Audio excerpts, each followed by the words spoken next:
Crawler Network presents Tales of Tamriel.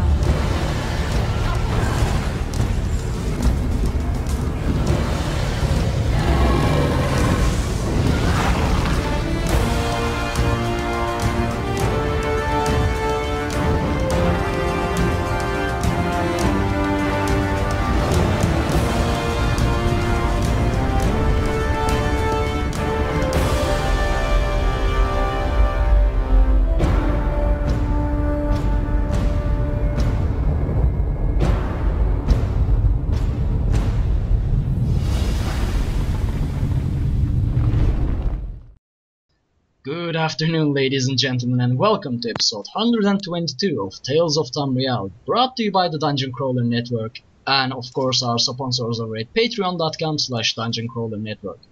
I'm your host, Arkhaniir, and joining me today, again, the man with the voice, Ryan. How are you doing, good sir? Hello, I'm not too bad, thank you. Also joining us, as you may remember him from the previous episode, one of our sponsors over at Patreon, Sean. How are you doing? I'm doing pretty good. How are you guys feeling? I'm tired, but okay. Ready to do the show. Before we begin, those who are watching this show live, and unless we can fix it for those who are watching this as the recorded version, we are having some serious problems with the Skype. We don't know why. We haven't been able to figure that out. It is also the reason why we have started the show late. You may hear some robotic voices from Sean or some static because he had to connect from his phone. And as I said, we don't know what's causing the problem, but I'll try to get rid of those as best as I can during the after editing. But in case I can't, sorry about the entire thing. And even if I do, sorry for those who watch the show live.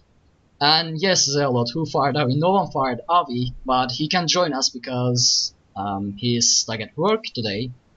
So, we won't be able to see him this show. So I got a question. Is this where we go buy a bunch of Blame Krabby t-shirts from Dungeon Crawler? Yes, you can buy Blame Krabby t-shirts from the store of Dungeon Crawler. Blame him for the Skype crawl? Oh yeah, blame him for everything.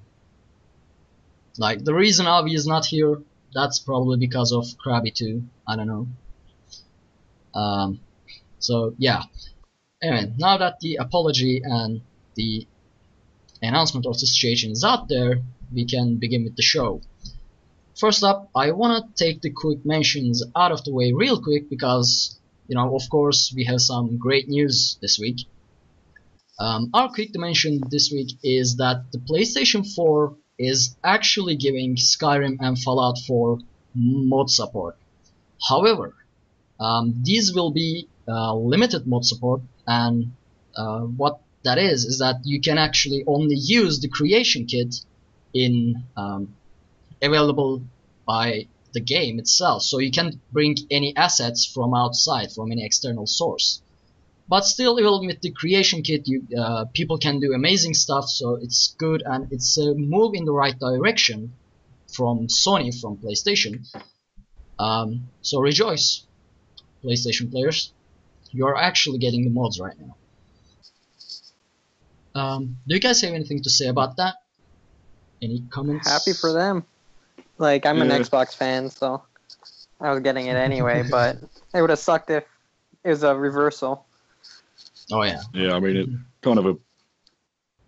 guess it's kind of a victory. I mean, if it was me, I wouldn't be too happy that it's limited. Like, that's what mods are. It's the freedom of creativity. So to be kind of restricted on that, it would diminish my gameplay.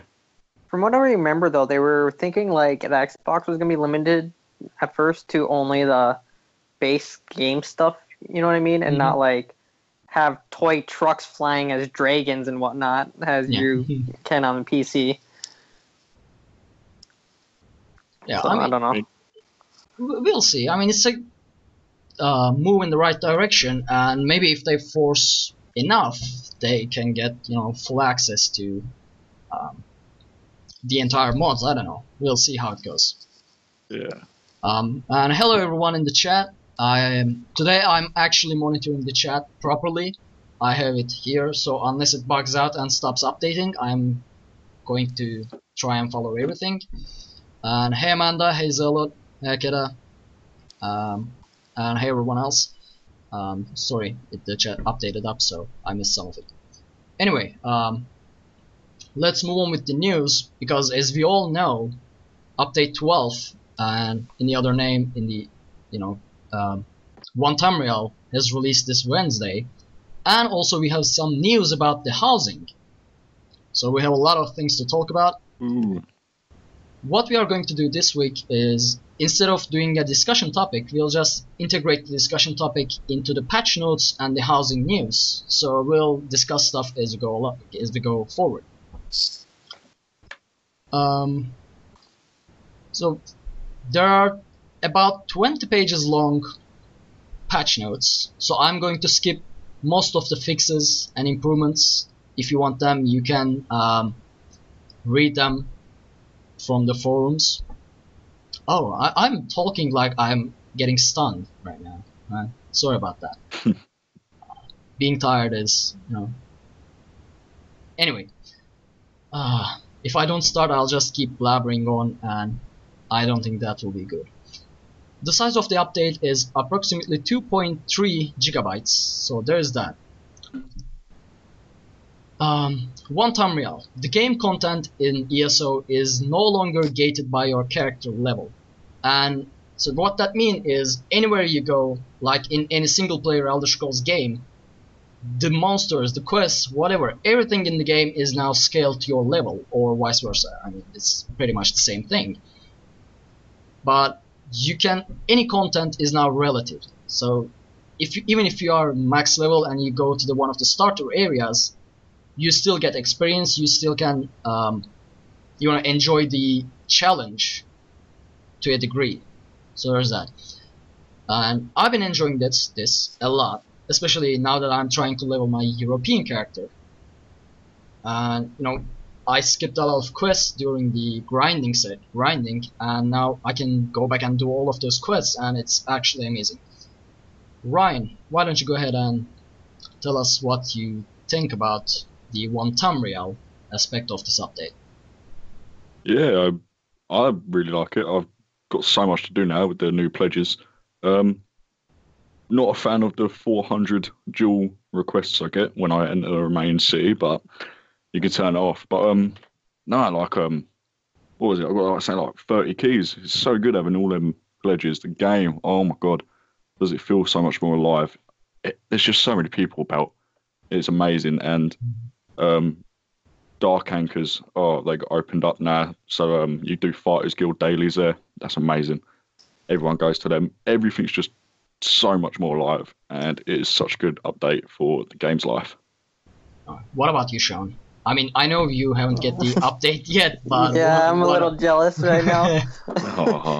So yeah, we don't get the update till October 18th, and I keep seeing new things, and just like, guys in guild chat be like, we're getting this. I'm telling everyone to save their crafting routes right now, so they can get basically double resources while it drops, because you know about that. And yeah, I don't know, I'm excited for it though. I mean, it's the fact that consoles get the updates a little later is probably sucks for you guys, but it is what it is. That is why we always say, come to PC, play with us. We get everything out right. You probably might have less bugs. I wouldn't know about that. I had my characters locked inside Hrothgar before, and I couldn't access them for about 3 weeks. So I couldn't play the game for 3 weeks. Oh wow! How did that happen?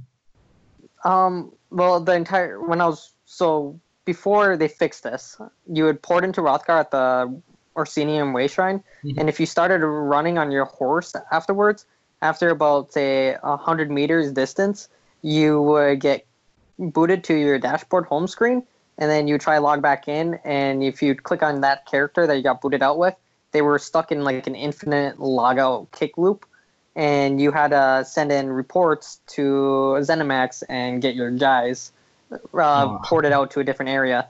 And so now I never port on that way shrine ever. So when I return to my crafting writs, I actually go to Shawnownu way shrine in the north and then travel south to turn in my crafting writs. Oh wow, yeah, that's. I mean, there are every now and then there are bugs, but you know, it is what it is. Yeah, that was a big one that I saw quite a lot on forums getting reported. Yeah, that was sad. I only play one character, so. Yeah, it's like update One Tamriel update. I actually deleted my game. I had to reinstall the entire game. So Oh, wow. I know. I mean, And they. he's done that to girlfriend as well, and she's still installing it now 2 days later. It's a big game. Oh yeah, and I think they removed the server select from the launcher, and I think they removed the entire client. I'm not sure, so probably something went wrong there. I'm not sure, but Oh, that confused a lot of people. That was funny seeing the forums that day. it's still confusing a Heard lot about of it. people. I mean, there are a lot of topics on Reddit that people are having troubles logging into the European side of the client. But there's a little trick there, which I will mention later, because I think it's in the patch notes somewhere here, so we'll get there. But yeah, overall, One Tamriel is being great, and the fact that, as you said, everywhere is crowded now, it's actually feels like an MMORPG. It actually feels like Tamriel, because there are people everywhere now. It used to be on the mirror running around without any people, and now I actually see people, even though some of those people are Aldemir Dominion, which I kinda, Yeah. But technically, you saw like high elves and whatnot in other areas because of the race thing. If you had the expansion for it or whatever, Mhm. Yeah, but now you like know any they're race an AD. anywhere. Yeah, now you know they're AD. Now you know, so you just know they chose the wrong faction. Actually, my throat's running dry, and it's actually hurts, so I'm going to grab some water and be right back. Sorry about that. Blame Krabby. Well then, we have it to Harry. ourselves. Yeah. So, what's your favorite part of this update so far? If you could pick one, while he's gone. The amount of daily quests I have, I actually quite enjoy. I mean, there's a lot of reason for me to log on every day to do stuff. I mean, I have my Okay. Undaunted quest daily, Fighters Guild quest daily, the Mages Guild quest daily, and then 3 pledges. And it just gives me so much to do every day on my main character. Whereas before, Mhm. I only really had 2 pledges to do a day, so I didn't have any reason to log on. Okay, like I'm excited for the Fighters Guild and Mages Guild quest dailies. Like I remember, like right now I'm working on doing, like I still do all my heists and whatnot for the Thieves Guild. I'm trying to get all the motifs from there, and I can actually get a perfect run for them. And Yeah. then the Dark Brotherhood, I can't get for the stupid people. Oh, They I just know what you never mean. spawn. I am doing it's the Blackest Sacrament achievement. ain't it? Yeah, Oh my god, I I've got just 3 need people that just 4 never people, spawn. and I can't. Yep, Yeah. look it's at so it every annoying. single day. Yeah, I know what you mean. I'm back, by the way. Sorry about that. I think I'm getting sick. I don't know. I don't know Blame what's happening Krabby. to me today. Yeah, blame Krabby. And blame Avi and blame Agelos. All of them. Just blame everyone. It's always easy to blame other people. Everyone except me. Yeah. So our next topic is Craglorn, which has been redesigned for solo content now, instead of being only it being requirement as a group play. I haven't been into Craglorn since the update. I actually completed the story with our guild, Wings of Fate, when we had the Craglorn night, so I didn't go back. But from what I hear in the zone chat and in the guild chat, now it's a lot crowded. Yeah, that's actually quite a funny thing. They made it solo because you can never get people there to do the group content with. And now it's solo, it's rammed with people that you could do the group content with. Yeah, there's an irony there, yeah. Yeah, it did give me quite a giggle, but no, I ain't went back. I've done it all. I dragged Ellie along. forced her to do everything with me. What about you, Sean? Have you done the Craglorn or just skipped Well, it? no, I did Craglorn basically by myself anyway.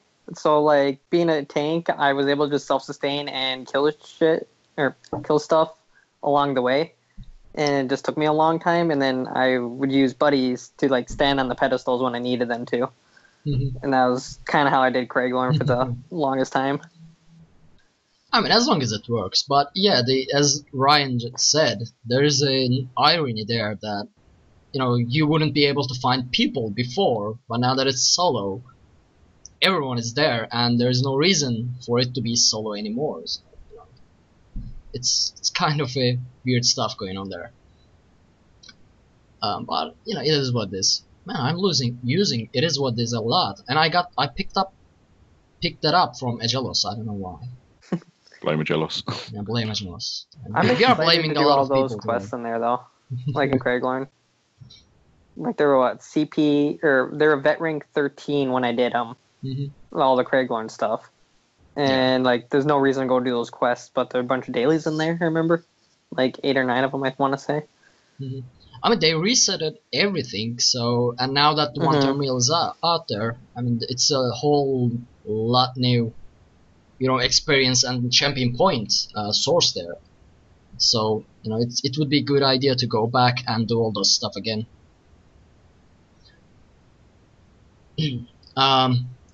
Then we have the dungeons. Now, every dungeon has the veteran mode, unlike before, like the Frost. Actually, I can't remember. The Dire Frost Keep. Dire Frost Keep. Yeah, for example, didn't have a veteran version.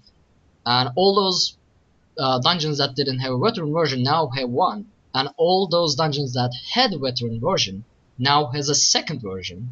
Like Fungal Grotto 1 and Fungal Grotto 2. And they all drop individual monster and monster mask and shoulder sets, which I think makes up to 16 new monster sets, which is a lot. Unfortunately, I haven't been able to try any of these new dungeons yet, because, you know, I mainly play on North American Mega Server, and due to my classes having, you know, started, I've been unable to find people and do it from the guild, because, you know, I'm living 7 hours in front of North America. However, have you guys been able to do any of the new dungeons? Except you, Sean, sorry. Yeah, it happened. Yeah, that's all I've been doing since the update came out. It's quite funny. And I'm just going to do this as a PSA. Every dungeon has a hard mode now. So if you're in a dungeon, stop running towards the boss straight away. Let someone read the scroll. The amount of new dungeons I've done, and people just zoomed in and I'll be like, can we wipe? You forgot the hard mode. And they're like, oh yeah. So that's quite funny. The dungeons are really good. Like, I do silver now. I am now doing content I didn't, because there's a reason to. They're fun. It's not like, oh, it's going to be 20 minutes. Like, oh, it's like, this is a fun dungeon. It's a bit confusing with the whole 1 and 2. Like, I got in a group and people were like, which one do we go to? Wait, how do we get there? Wait, do we put it veteran? Do we put it normal? I was like, oh my god. But they're really fun. It is a bit weird when you're like, oh, but this was a normal dungeon. Where do I go? What am I doing? It opens up so much content to you, so much more replayability, and the rewards are great. Like, so many sets drop now, and they're really fun dungeons. The hard mode it adds a bit more health, all the new hard modes, but it's actually a struggle in the sense that it's a long lasting battle. Every hard mode, it just takes a long time to do. They've got so much health, so they are enjoyable, kind of difficult content, which is a really good addition. How hard is the hard modes? I mean, you know, previously, if the pledge was the Fungal Grotto or Wayward Sewers or any of these old dungeons that are not White Gold Tower or you know, Imperial City Prison, you would go, okay, this is an easy one. Let's, you know, bash through it in like 20 minutes to 30 minutes and, you know, get the key. However, now that there's hard modes, how hard are those, you know, old dungeons that were deemed easy before? Can you know, compare? Well, from they are a lot harder because the hard mode now, it increases the boss's health. It's the final boss's health. Hmm. And so it makes the battle last a lot longer, and that's all I think it does. I might be wrong, but from what people have told me and from what I've seen, the hard mode only changes the boss's health. Okay. And so Awesome. the average boss using hard mode is about 6 million, almost 7 million health. So it's a very long battle. Oh, sorry, I'm so gassy today. So, so I done Arkhaniir because I think that was the first pledge when One Tamriel came out, and it took longer than 20 minutes. I didn't get the speed run because it was a long boss fight. It was a long old boss fight, the old one. Because she's got like the Lamia has got kind of difficult mechanics where you can't stand in water. So a lot of it we couldn't attack her for it because if we attacked her, we'd die. And because she had so much health, it lasted quite a long time. So the point where, and I mean, like, this wouldn't normally happen, but this was with a very average group. It got to the point where even though this was just what used to be a normal dungeon, we were doing it veteran hard mode. It actually got to the point where my group was saying, "Oh, should we like try it without the hard mode?" So it does give a bit more difficulty into the game, which is quite enjoyable. Oh yeah. I mean, the dungeons have to be difficult. I mean, Make the people cry blood the tears. Yeah. Or tears of blood. you have to cry blood in dungeons. Oh yes. Of course you do. By the way, about the new how the dungeons work now with the new system, Akeda just commented in the chat. Miss Biz posted a great video explaining the new pledge and dungeon workings now. You should check that out. Miss Biz, she makes a lot of Elder Scrolls related content, and she has a great YouTube channel. You should go check her out. I'll actually leave a link in the description below. So there's that. Thanks for bringing that up. So what's the new official schedule? Justin, for now we are going over the patch notes as we discussed them. We kind of combined the discussion and the patch notes together. So we are doing that right now. So where was I? 1 second. Okay. The undaunted pledges are also changed. We don't get any more bronze, silver, or gold keys anymore. We actually get undaunted keys as a reward, and they actually reward a shoulder set piece with each use. However, I mean, it doesn't mean that you'll still get the one you need. Like, I remember someone in the chat. Yeah, oh yeah, it's really right. It's your comment. So I guess you have something to say about this. Sorry, I need a minute. Yes, I have 5 max level characters. I've done pledges for the last 2 days on all of them. All 3 pledges. I just want 1 Celine's shoulder. This is something like, this is over 30 keys, easily. I haven't got a single piece of the ones that I need. And it's crushing when you get them 6 keys and you're thinking with 6 keys, come on, I'm going to get this piece. No. Okay, next character, 6 keys, nope. So I was worried that you'll have like all the set pieces you want as soon as. They don't drop that quick. So yeah, quite a big pool. It's nice, but yeah, you're not guaranteed at all to get the one you want. Didn't they split the keys in 3 different chests? So like the middle chest is all like the DLC ones, and the right chest and left chest have like each half the dungeons. Yeah. So the middle chest is the DLC shoulders. What used to be the silver chest is now Redbeard's chest, the Bosma who gives you pledges. So all the dungeons he gives you as a pledge. Oh, okay, I see. Like, yeah, so if you he gives the Celine pledge, so to get the Celine shoulder, you need to open his chest, and the same with the Madge, or whatever her second name is. So her pledges give them shoulders. Yeah, I think there is a post about this on Deltia's webpage, deltiasgaming.com.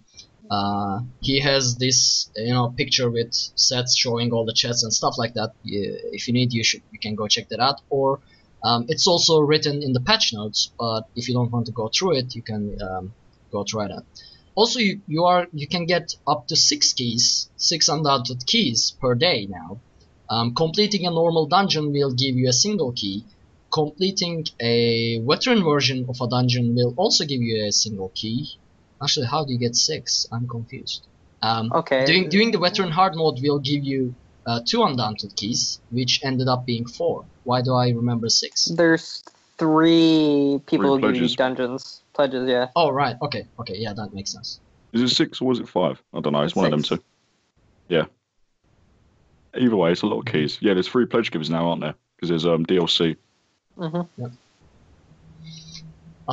There's also the itemization changes, which is actually a long topic because it actually explains everything about the changes, and it's, you know, it's a long topic, so I think I'll just skip this.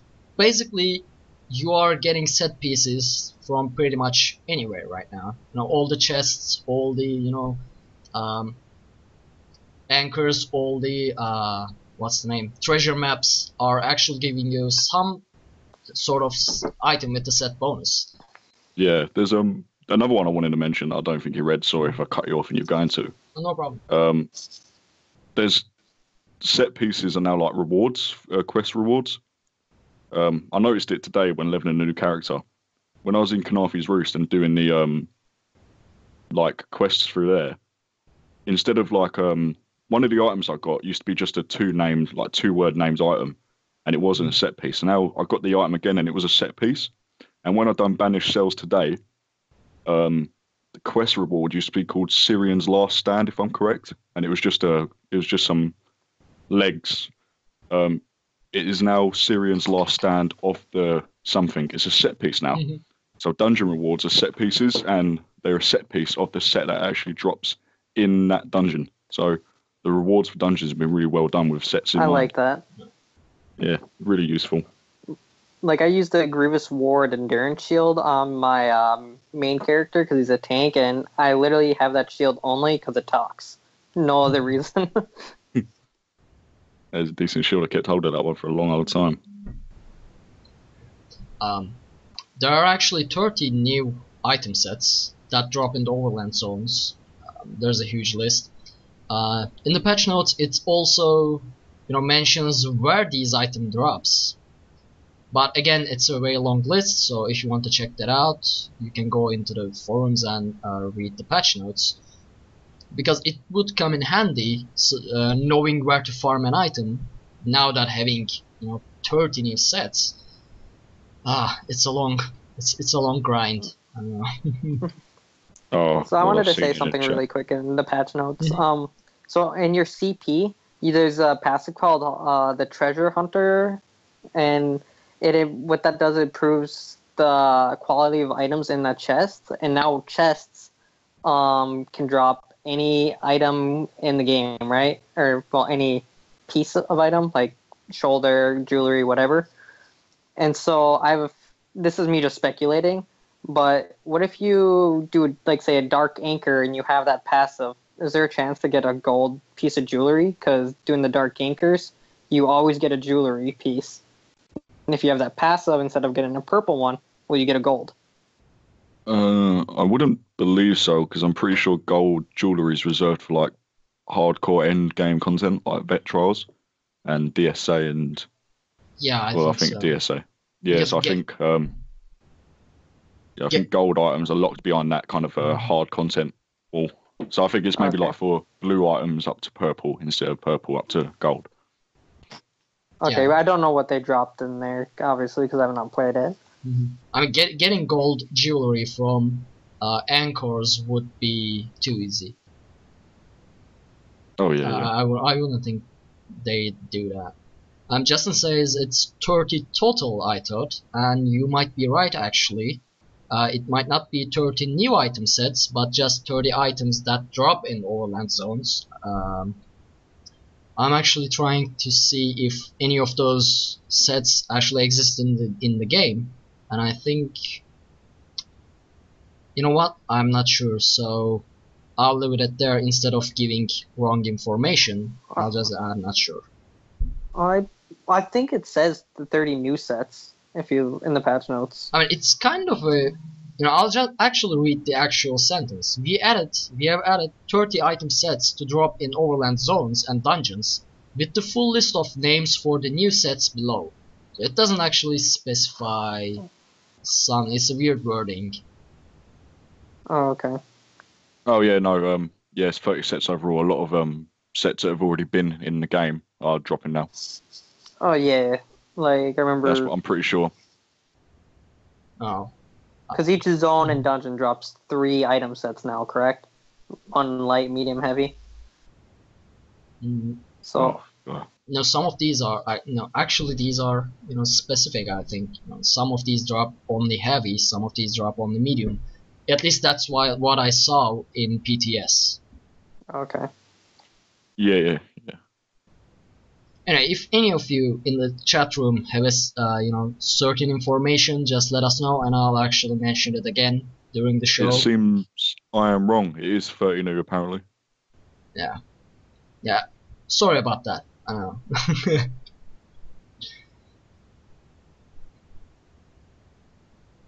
I'm all confused right now. I'll actually just leave the chat to discuss it for a while. Justin, I see you are still typing, but my brain at this 2 a.m. can't really process all this information right now, so let's move on. It's the drop locations.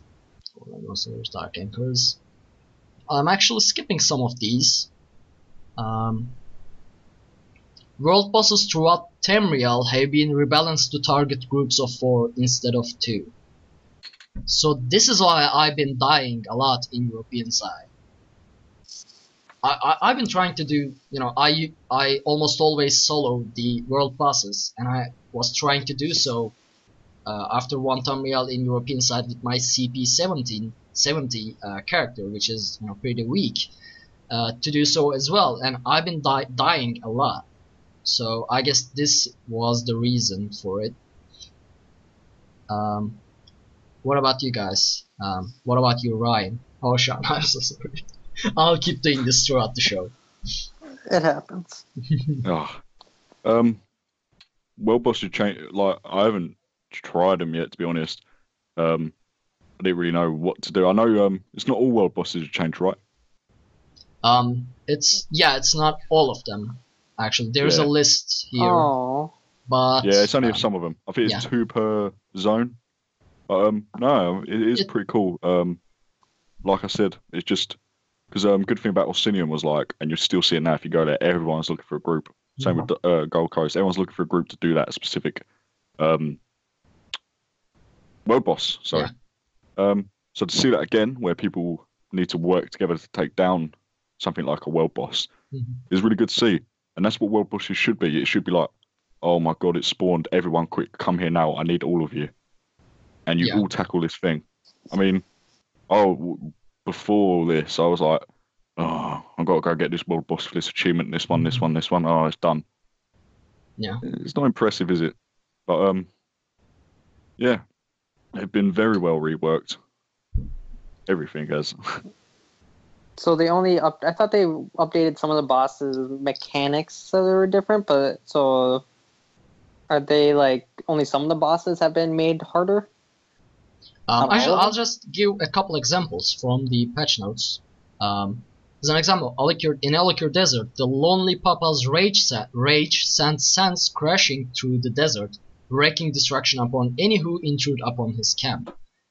I wish, ZeniMax didn't try to be poetic during the patch notes, so we actually knew what was happening. Yeah. Or in Bankrokai, whatever this boss is, experiments and dark sacrifices have unleashed a new breed of Ogrim upon Tamriel. So yeah, the patch notes doesn't exactly explain what they really did with these bosses. Yeah. So I thought all this stuff was that they redid some of the mechanics, and I thought they made all the bosses harder, like Hrothgar.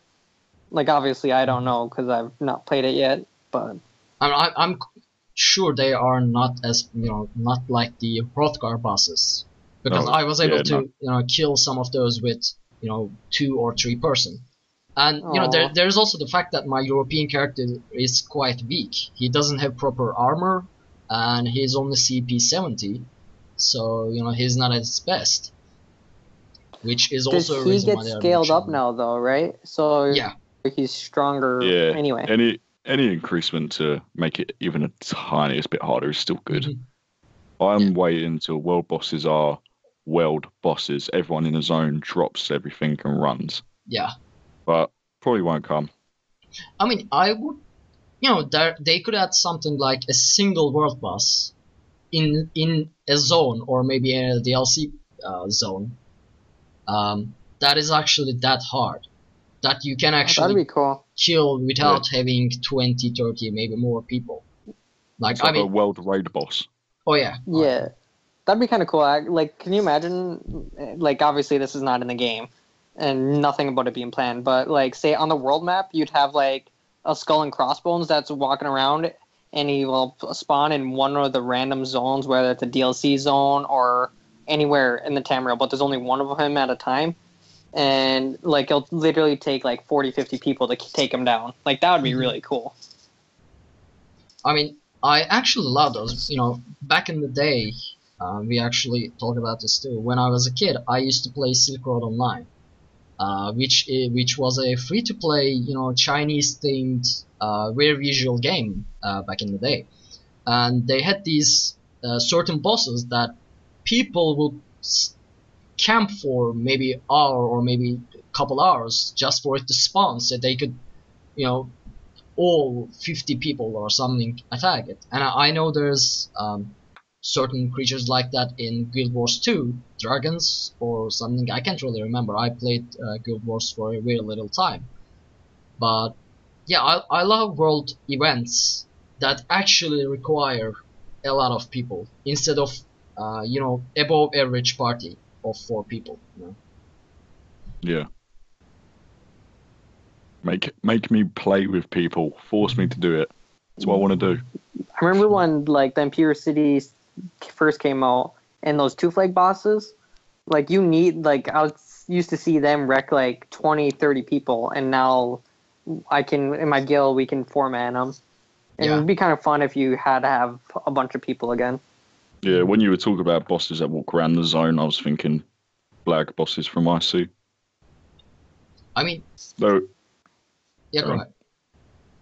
I was just going to say, I think it'd be possible and a really good addition if you had the flag walking bosses cross zones. But a bit more, That'd be bit kind of more evil. cool.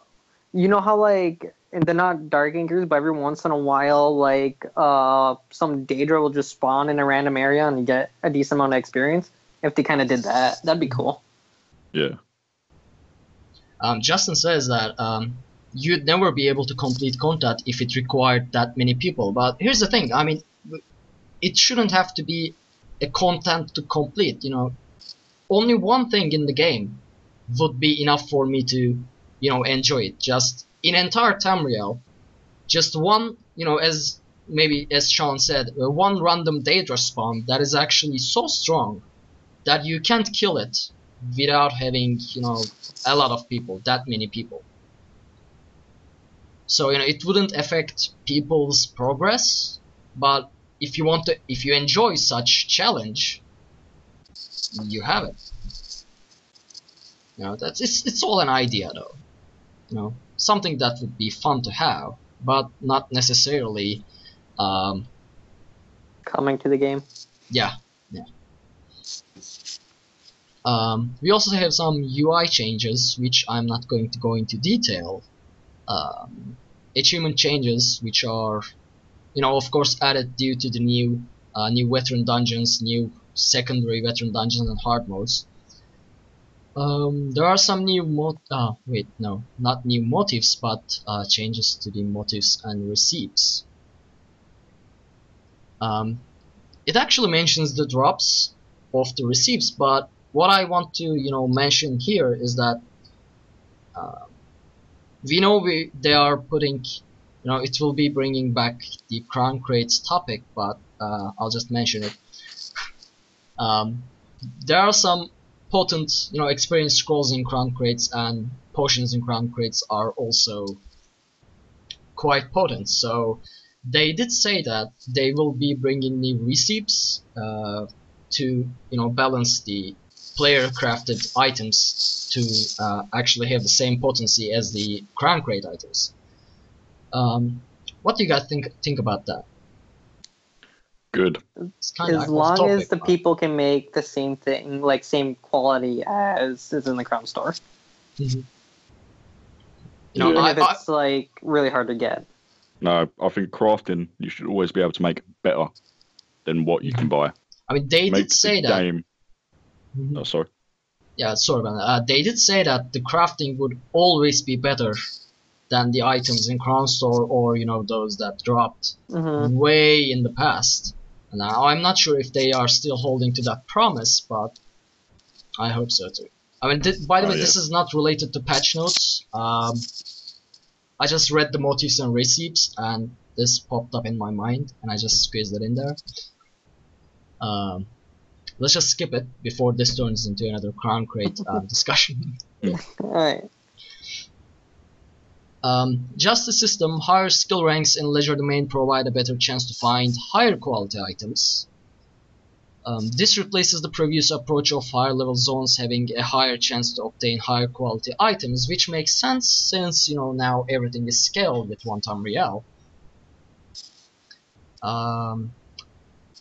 After that, actually I did go through all these craft patch notes before the show, but I'm still missing some stuff. Anyway, our other big topic, dueling. Now, I've been enjoying this a lot. Now, you can actually initiate duels with other players in Tamriel. How to do that? You can just go ahead and open that interaction wheel of the player thing, and there's a dueling option there. If the player accepts it, a banner falls from the sky, and the duel starts in 5 seconds. It's a duel to the death. I enjoyed it a lot, and I have some things to talk about in the Tales section, which I really don't want to talk about because it's embarrassing, but what can I do? Ryan, you don't really enjoy dueling as far as I see. Why is that? I'm just Why? really bad. Why? The shame. I'm just a tank. I just stand there for ages with my shield up until I've got nothing left and they just take me down. Just use a poop build. What's a pool? I haven't. Like, we call them like poop builds and whatnot, but it's like doing the 5 black arrows, 5 facades, guile, 2 scourger, and just basically cheat your way through the win.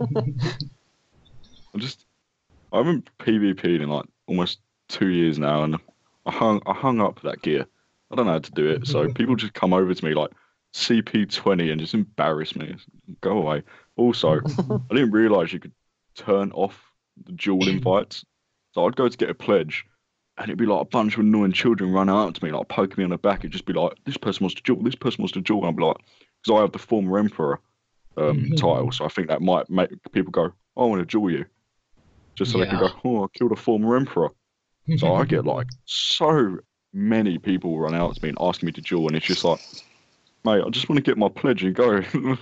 Don't embarrass me. Like, one of my guildmates was like, oh, you a former emperor, let me duel you. I was like, no, I'm in a dungeon at the moment. He was like, what about after? I was like, I guess. So I met up with him and I was like, I haven't PvP'd in a while, by the way. And he was like, the almighty Fenrir, let me fight you. I was like, oh my god.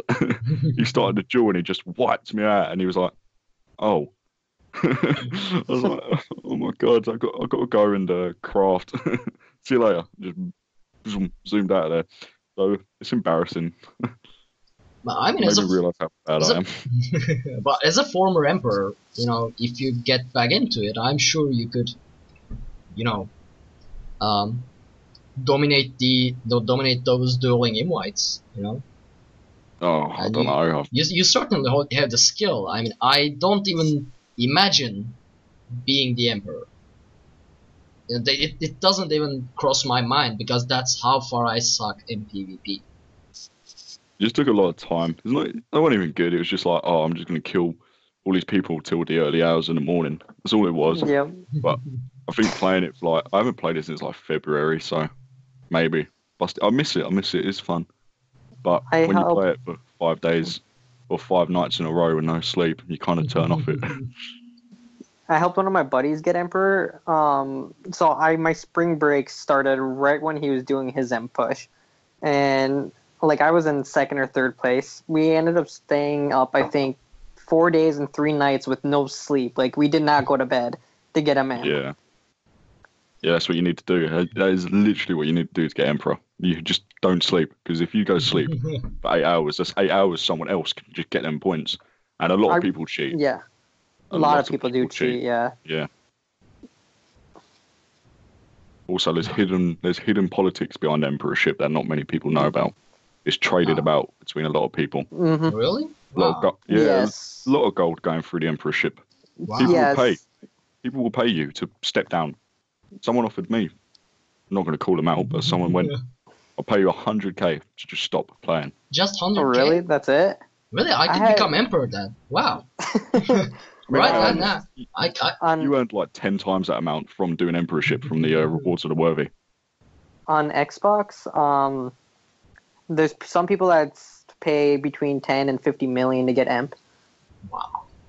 There's a hidden criminal underworld with the Emperorship leaderboards that not many people know about, and it's quite funny. Okay, now I know how to get my housing gold build up.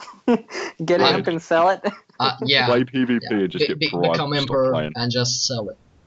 Everyone in the top 10 messages each other all day and all night during PvP. They're like, okay, we're going to get this dude Emperor, and then you can step down and go away. And they will chase you out of PvP to stop you. So everyone trades it. I mean, that's a whole new world I didn't know that existed.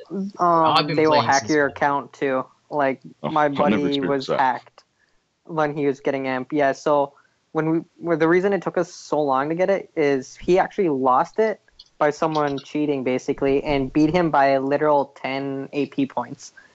We were so mad.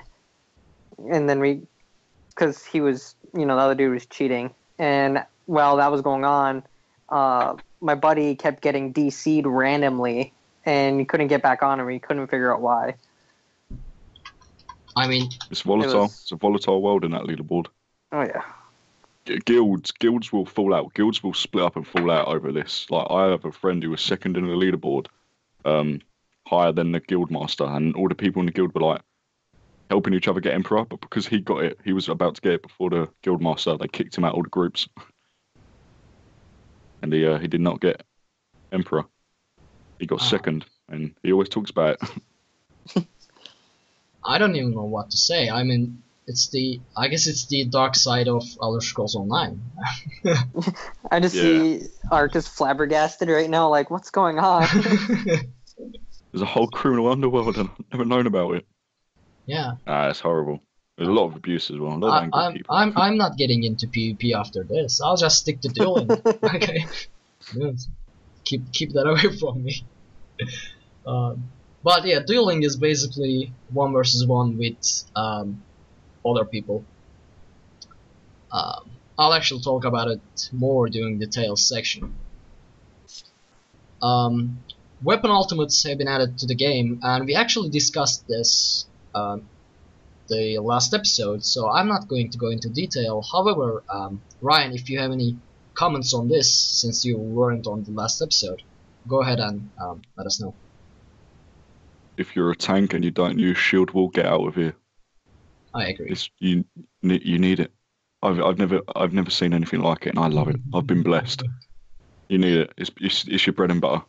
So is that better than, like, corrosive armor now to use? It's outright immortality. It's Yeah. That, it costs so it's gonna get nerfed. no. Oh, They better don't. not be.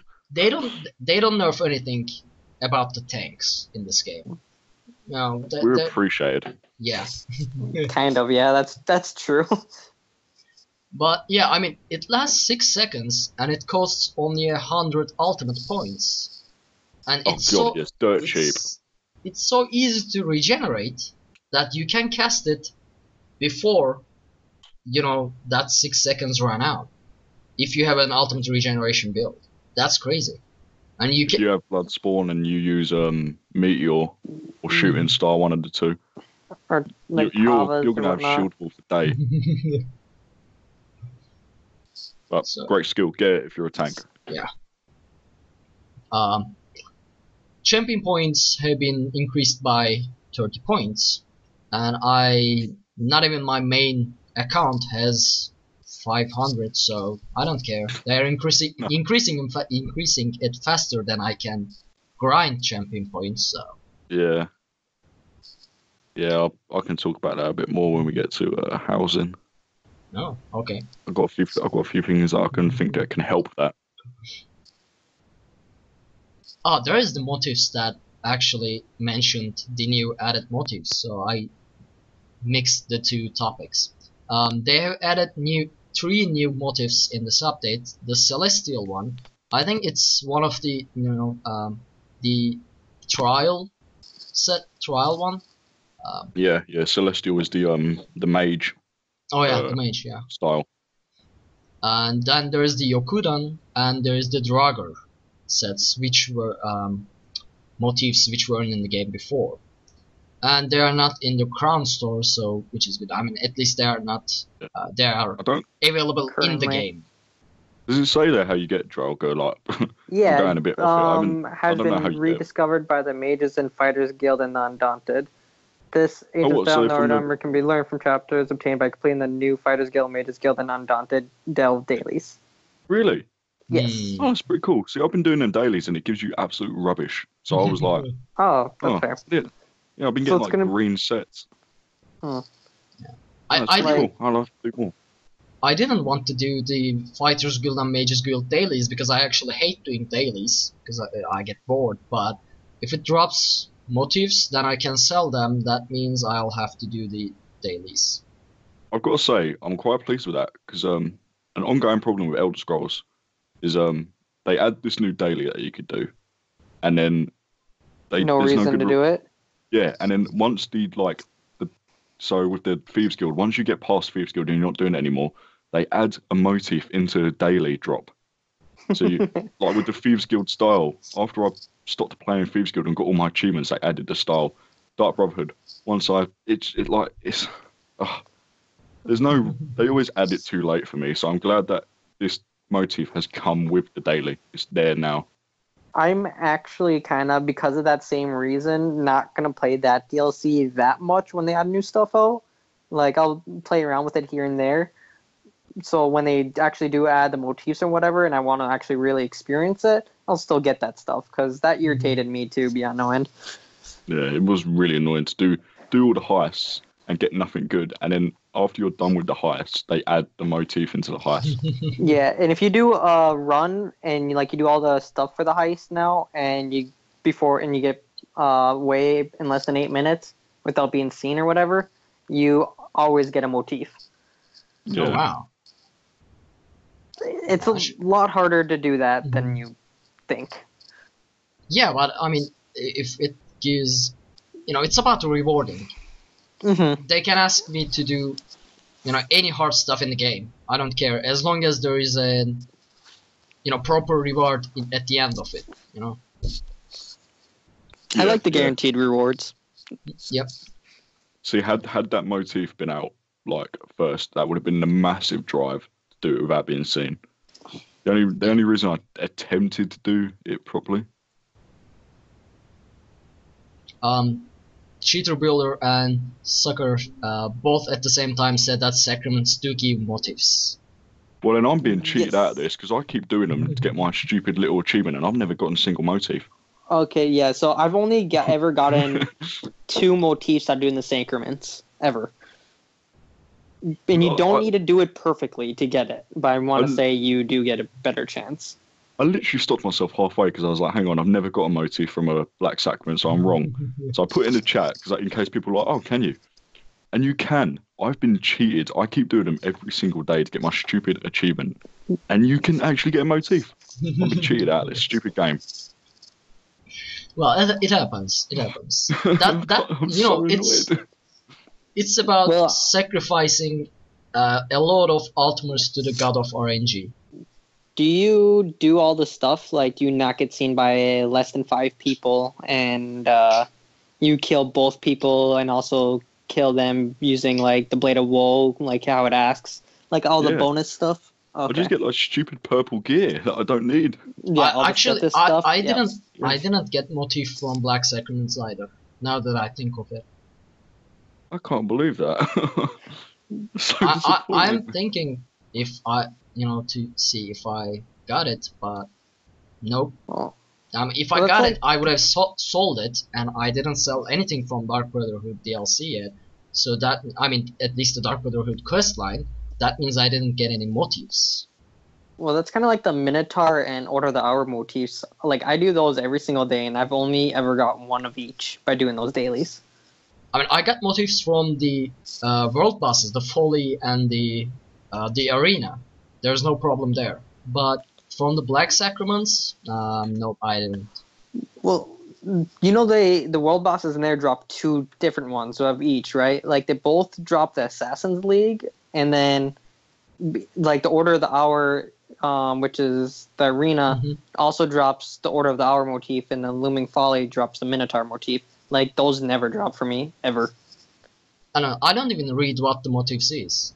I check what the Master Merchant price is, and if it's higher than 4K, I sell it. If it's lower than 4K, I just drop in the gold bank. I am. That's how I make sucker money. for motifs. So Me I'm too. like, I just like knowing I could craft everything. So I'm like, I'm not going to farm this motif, but I found a page. So I'm going to buy it just in case, and then I never complete the book. I have like almost every book in the game that's come out until this update 12. I have at least one page in it. I just haven't completed that many.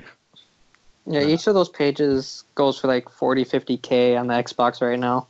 But to be fair, tempers are going for 25K a piece. Really? Yeah, your economy ain't that Wow. great. Yeah. So right now, for like when we craft stuff, if it's craftable gear, it's cheaper to use one temper and make like a bunch of the whatever gear set you want, and just use one temper at a time, because you're going to use less eventually. It's kind of crazy. And from what I've noticed so far, North American Mega Server has the lowest prices, then comes Europe, and then comes Xbox. I don't know about the PS4, but I assume it would be the same as Xbox, I don't know. I thought the PS4 was closer to the like, I was on a PS4 group chat on Facebook because I used to own the website. I was trying to get people to go to it. So anyway, their chats or their prices were between the Xbox and North American I see. PC.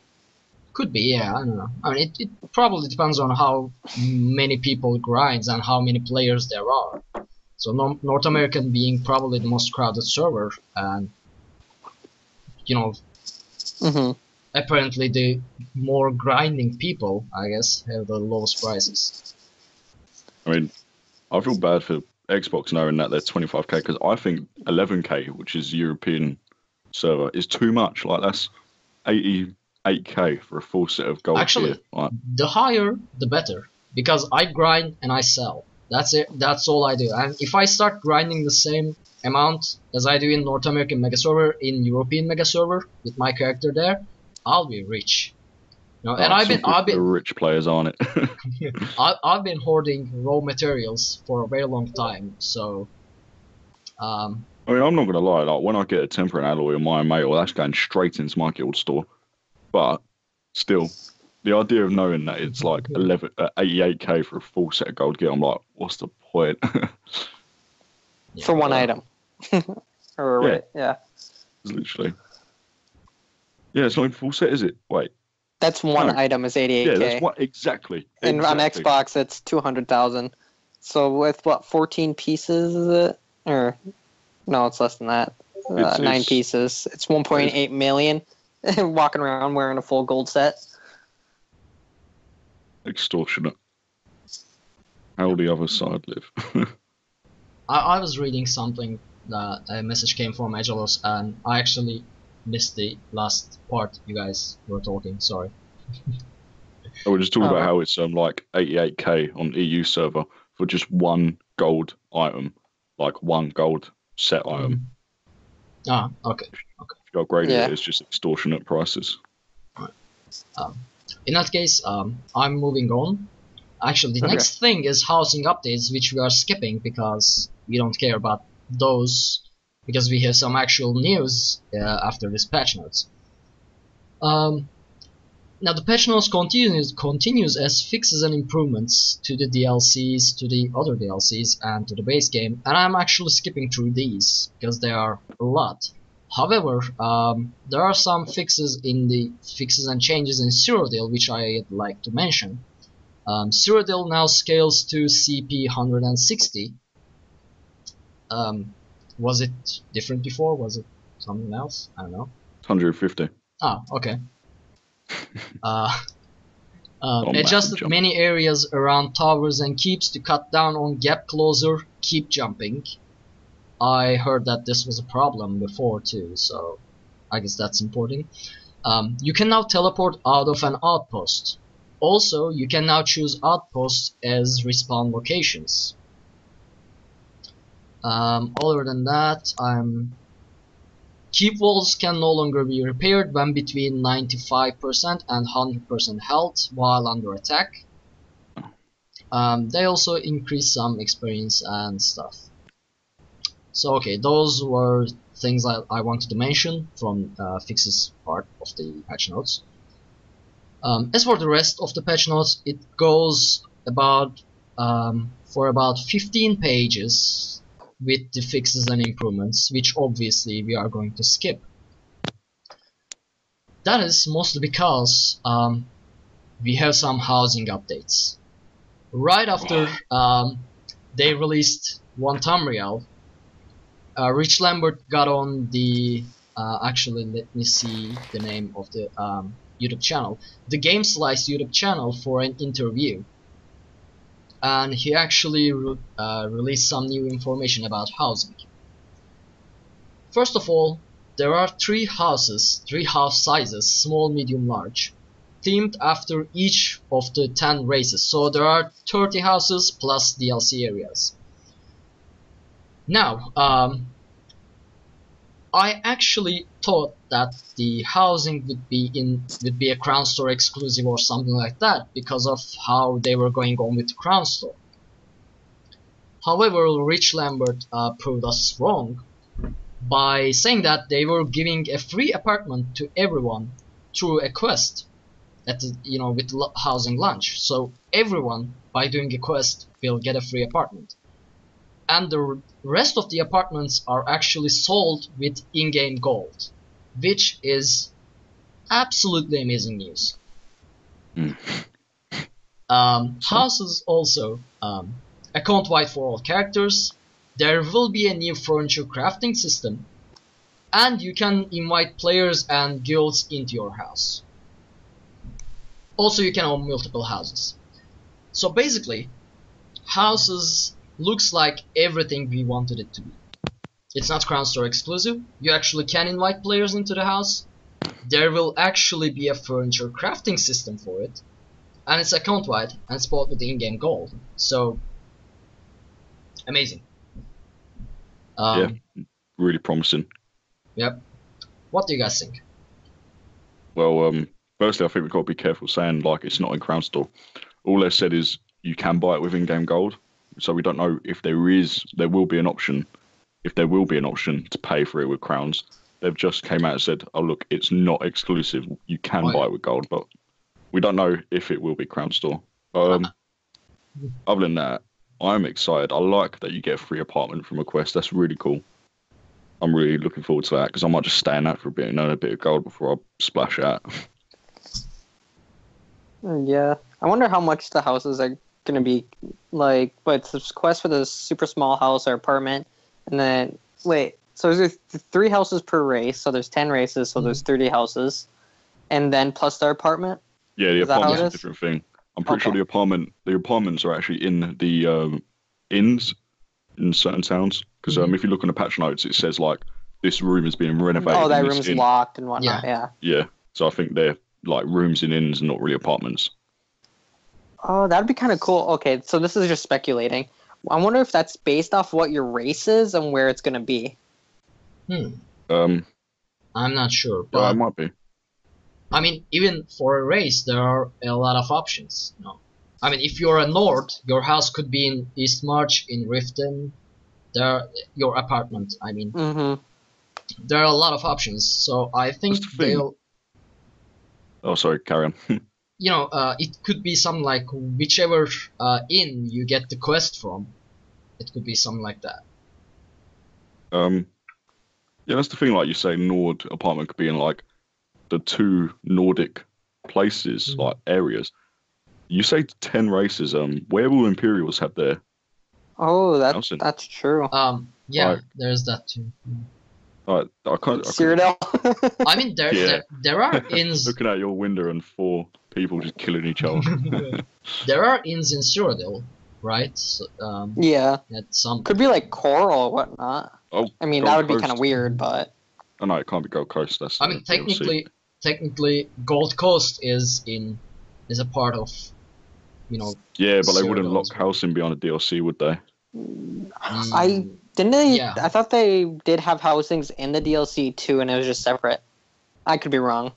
It says, I'm not too sure. and this is actually not an official comment. It's a Reddit post from Dominoid73 that actually posted this with the with the interview's link. He states here that it's 30 houses plus DLC areas. What he means by that, I am not entirely sure. So we could possibly see Imperial houses in the Gold Coast and like Orc houses in Orsinium. It would make sense. I mean, they will be themed after each of the 10 races. So there's like they actually showcased during that interview, which I'll put a link in the description below, by the way. They did showcase some screenshots, pictures, saying that small Altmer house or large Nordic house, stuff like that. So they are themed after. Yeah, the I race. saw that. It's very cool. I like that there's different sizes instead of there's like one basic template of a house, which is what when housing was like, oh yeah, we're working a house. I thought, it's just gonna be like one plain house. You know what I mean? Actually, I mean, there's one thing that I'm actually concerned about housing, and there's no way I would give up housing for this aspect. But we are already having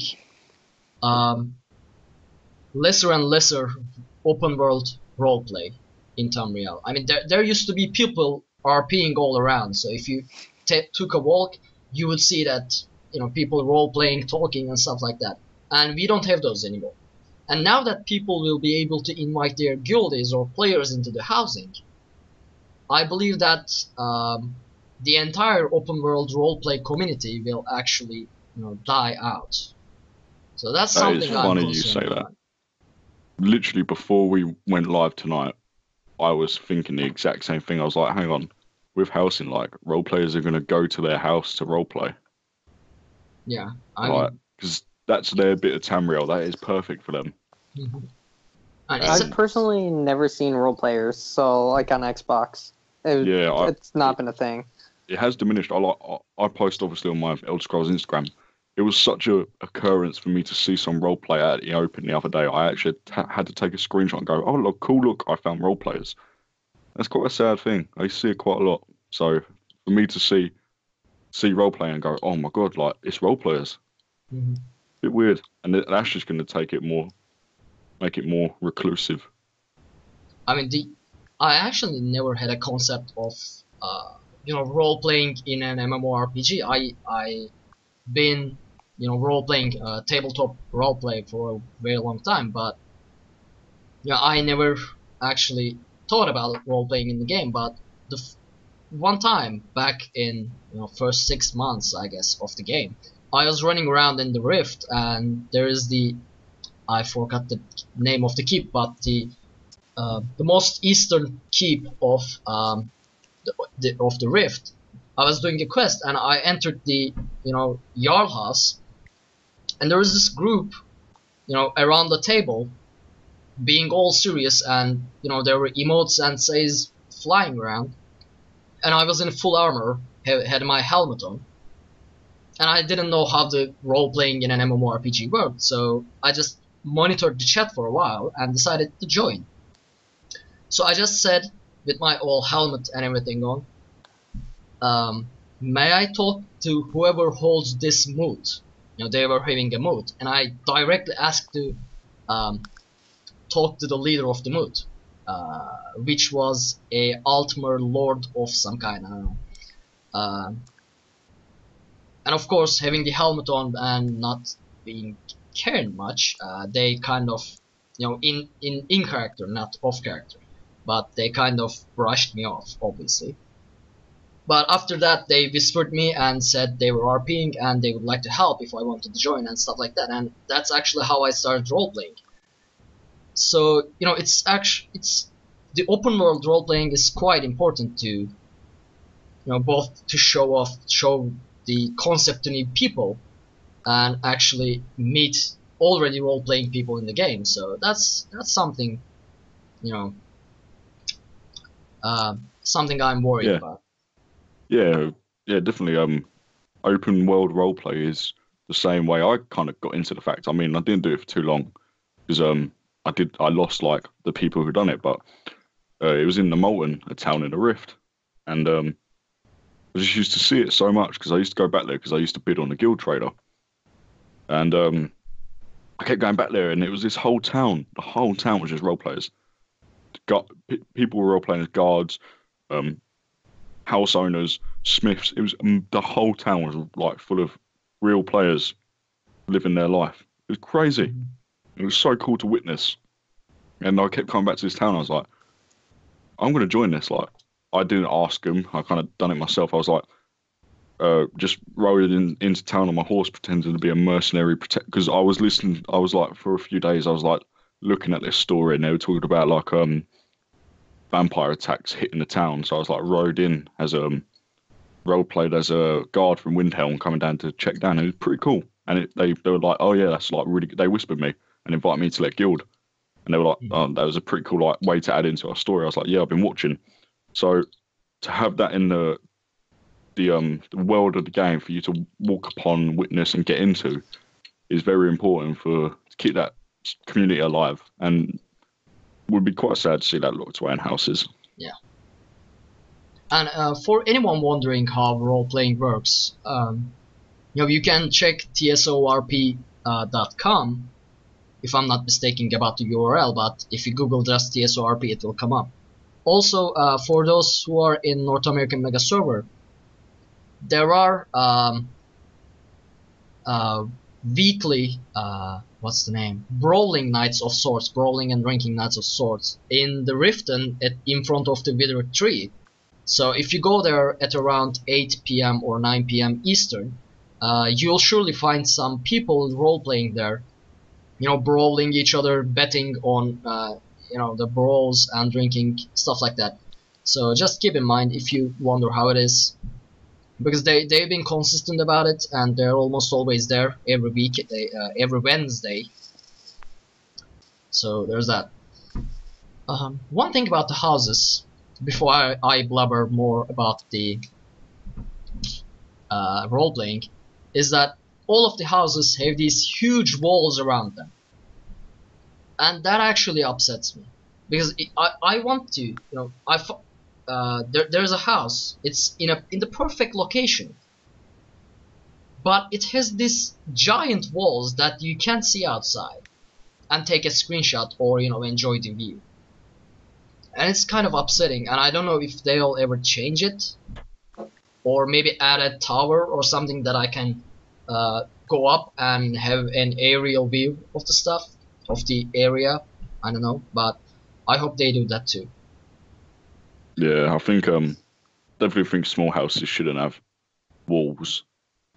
But didn't it say like each house was gonna be customizable? Yeah, but I think the wall's kind of like a thing you need. Yeah, I mean, I wouldn't think they would allow external customizing the external structure of the Yeah. thing. That'd be pretty cool, kind of like the Hearthstone on Skyrim. Yeah, I think the wall acts as your instance, and that's how you separate your land or Oh, your that house that from makes the sense. open world. Yep. Because if you have like 400 players crowding at a door, so like the main door of the house, whereas now you can have 400 players crowding at the door of your courtyard. Yep. Actually, Ryan, before the show you said something about one thing housing in the Crown Store, Oh, controversial here we go. topic. What was it? Yeah.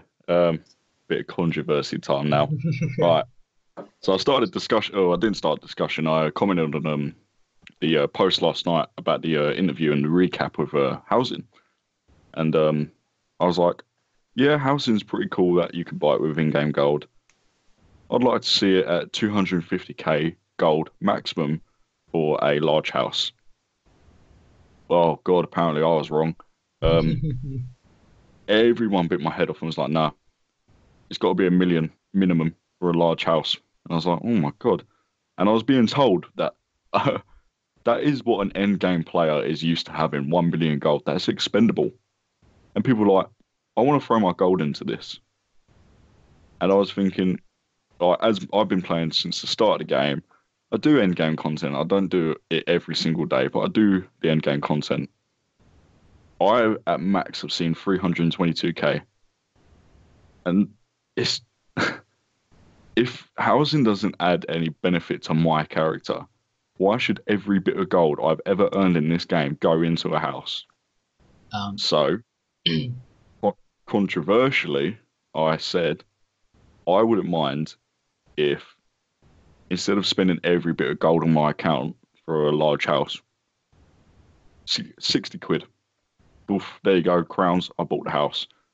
It's easier for me. It will take so much time for me to get 1 million gold and a lot of people go, oh, you ain't purposely searching for that gold. It's because I've got other things to do. I do my trading. I do quite a fair bit of trading, but I level other characters. I play content. I repair my gear. I buy stuff I need. I can't justify throwing 1 million gold that I have never seen. I've never seen 1 million gold. I can't justify earning that much and then throwing it on a cosmetic item at most. So I, for one, would like to see a shortcut to buy a large house in the Crown Store for me. I mean, I actually am not sure how I feel about housing being in the Crown Store. I mean, of course, we can buy it with an in-game gold, so there's that.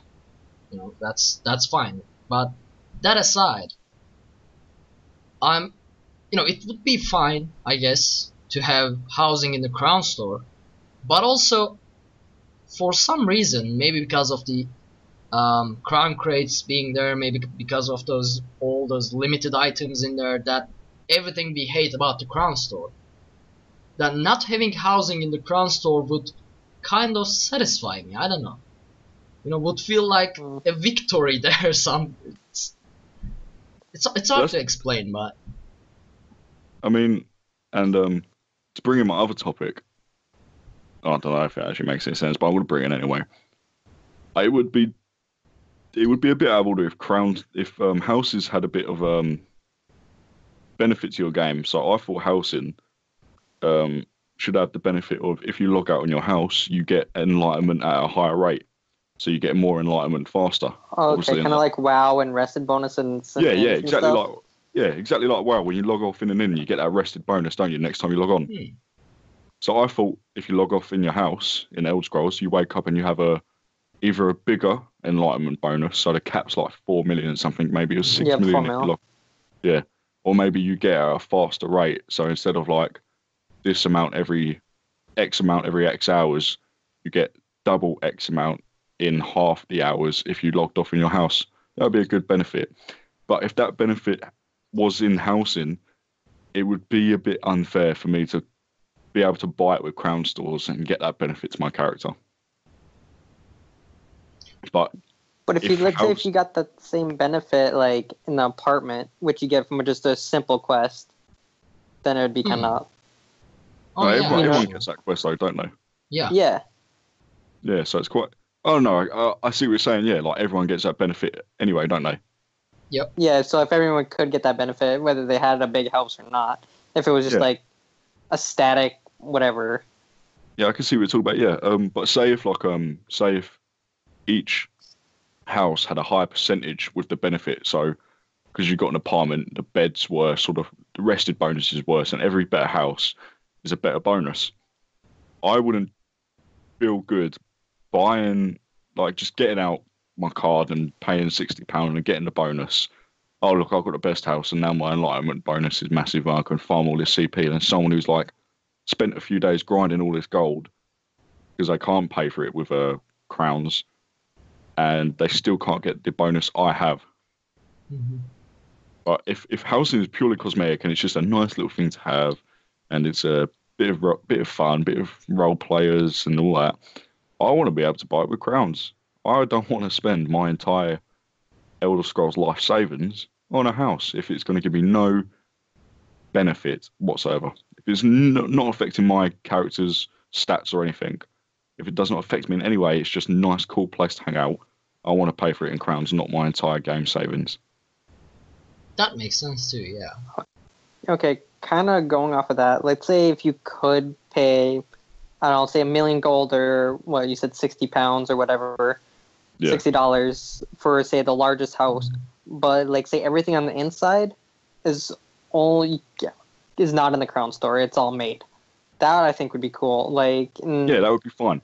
if Yeah. also like, because they're trying to bring the crafters kind of back to a purpose, it kind of seems Yeah.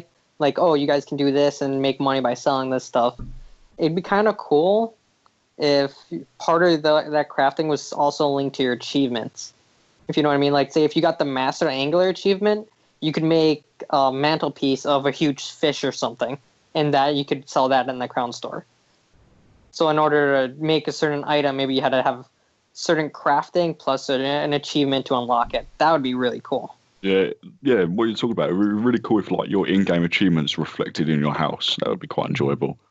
Or maybe Um, some, like style material is that, if you kill certain boss, that would drop a certain style material for that, Oh, yeah, that's not a bad for idea. that piece. Yeah. Like maybe yeah, yeah. a monster helm, monster head to, put on your wall. You'd have to kill that monster. That drops a single piece of style material, something like that. Or having that trophy achievement, even though those trophies for the monsters just don't drop ever. Oh god. Saying that, I've noticed in update 12, I get a lot more trophies. Do you? I'm Yes. excited because I remember I was helping someone grind for about 4 or 5 hours before trying to get something ectoplasm for the ghost one, and like we were in East March in the public dungeon there, and we couldn't get it. Like we were there forever. I got the same one twice in one dungeon, and I've done that twice. I went to one dungeon, got a trophy. A few minutes later, got it again in the same dungeon. Went to another dungeon, got a trophy. A few minutes later, got the same trophy. So I definitely think that trophies have been made more Awesome. common. I'm not sure. I didn't pay attention actually to that, so I'm not sure. So that's all I have to say about housing. What about you guys? Do you have anything else to say? No, Just make it useful. And Agree. I want to know the prices. Tell me the prices as soon as possible. Tweet it. I want to know. I want to know how much I have to waste of my life getting in-game gold so I can pay for it. I like my idea. Like if it was, I really want stuff more linked to your achievements. I don't care how they do it, but like if it was with the houses, and if crafters can craft something based off their achievements and their crafting skill, and then sell that in the guild stores, like having an achievement hunter like me, who I don't really sell, buy, or trade. I generally just play the game and just deal with what I have. Because stuff is ridiculously expensive. I would make a bunch of that stuff that's super rare because I got all those achievements, and then sell them for stupid high prices in guild traders. Yeah. Yeah. We'll see. I mean, now that the One Tamriel is up, they'll probably start spamming the update 13 news or teasers, I guess. So we'll see how it goes in the upcoming weeks, I guess.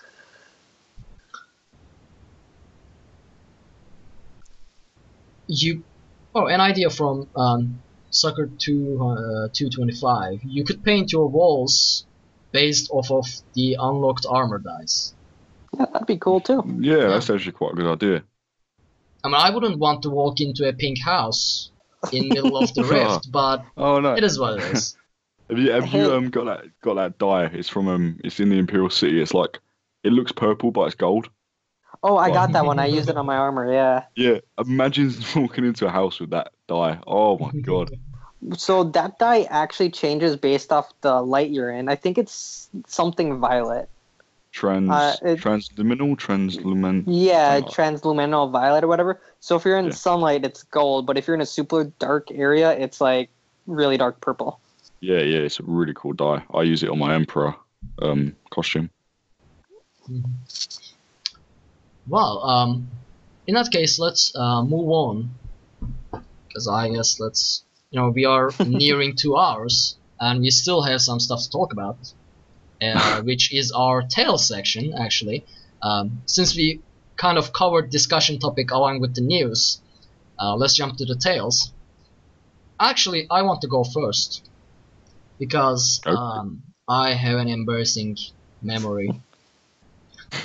If you have been following the show, or if you are a part of Wings of Fate Guild, or if you are a part of our Discord channel, you may have noticed that I usually brag about being a good tank and being immortal. And that is the case most of the time, at least in PvE.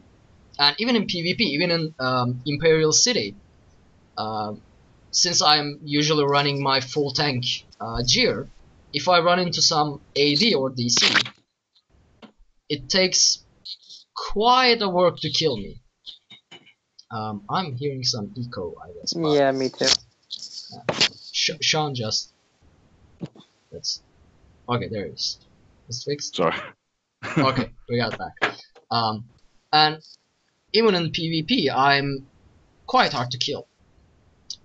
At least so I thought. So when the dueling arrived, I was in Riften, fighting with people, and I was still in my full tank gear, and I wasn't actually dying, which was pretty normal because I don't die. So I had to forfeit some matches just because it wasn't ending, and I just ran out of the dueling area, and I forfeited the match.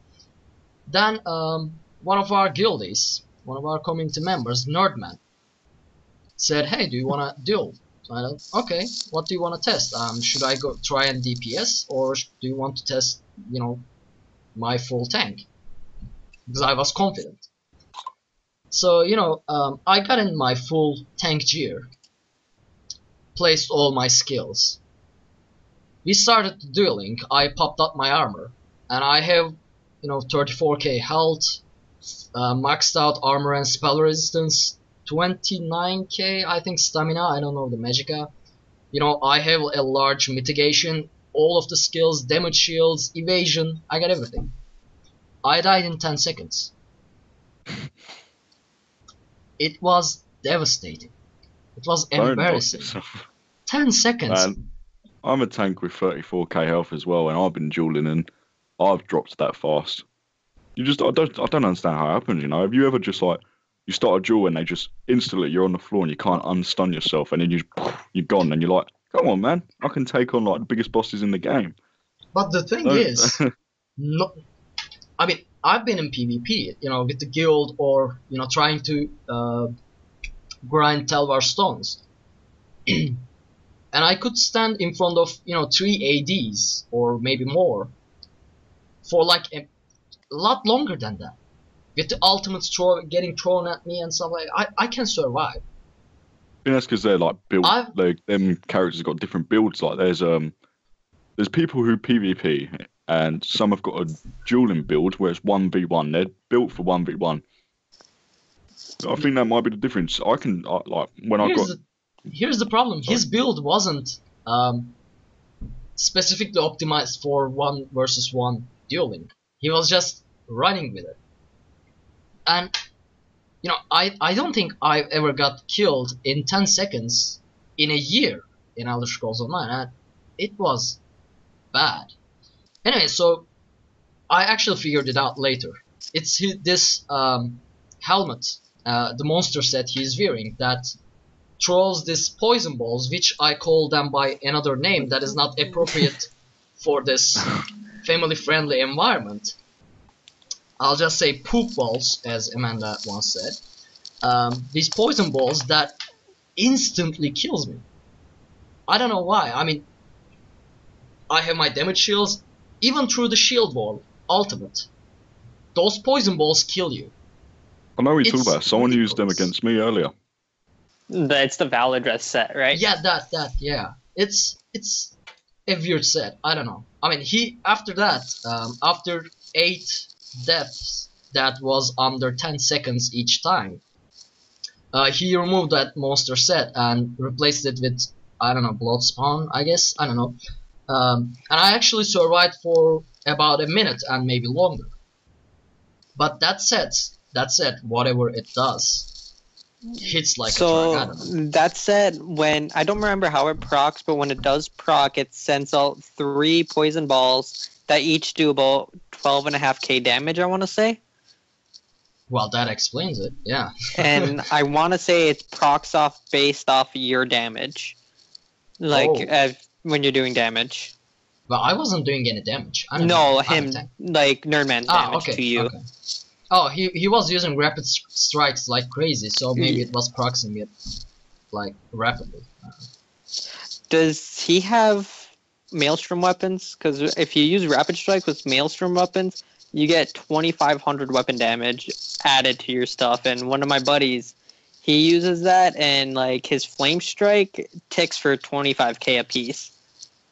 He might have, because he has the Flawless Conqueror title. Okay, yeah, he probably has that. And like using those weapons, like if you can get a full flurry on someone and then hit them with a dot, you can walk away and feel confident they're gonna die.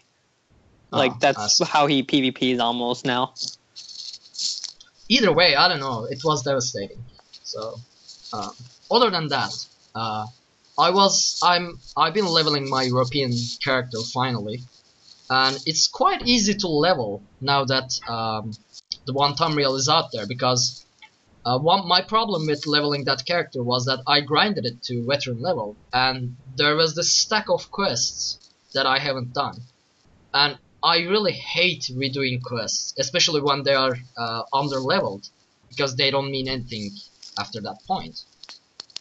But due to One Tamriel, I was able, there was still a challenge, there was still some proper experience coming from those, so I was actually enjoying doing those quests again, so there's that. And I guess that's my tales this week. How about you, Ryan? Started a new character. Well, I say started. I saw my YouTube playthrough character. I didn't play him for like 2 months because I was too busy doing my orc. But I just started him again, and that's quite interesting. Because sorry, this beer's getting to me. That's quite interesting because I haven't actually played through Dominion yet, so it's quite a new experience to me at the moment, and I'm enjoying it. It's going well. I'm a bit worn out from questing at the moment because I just finished Daggerfall Covenant, so yeah, I mean you can't overburden yourself with quests because you can't. You stagnate, and it is horrible.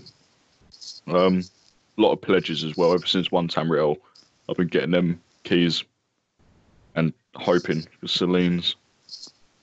That's my Elder Scrolls curator at the moment. I'm very big on achievements on my main on Fenrir.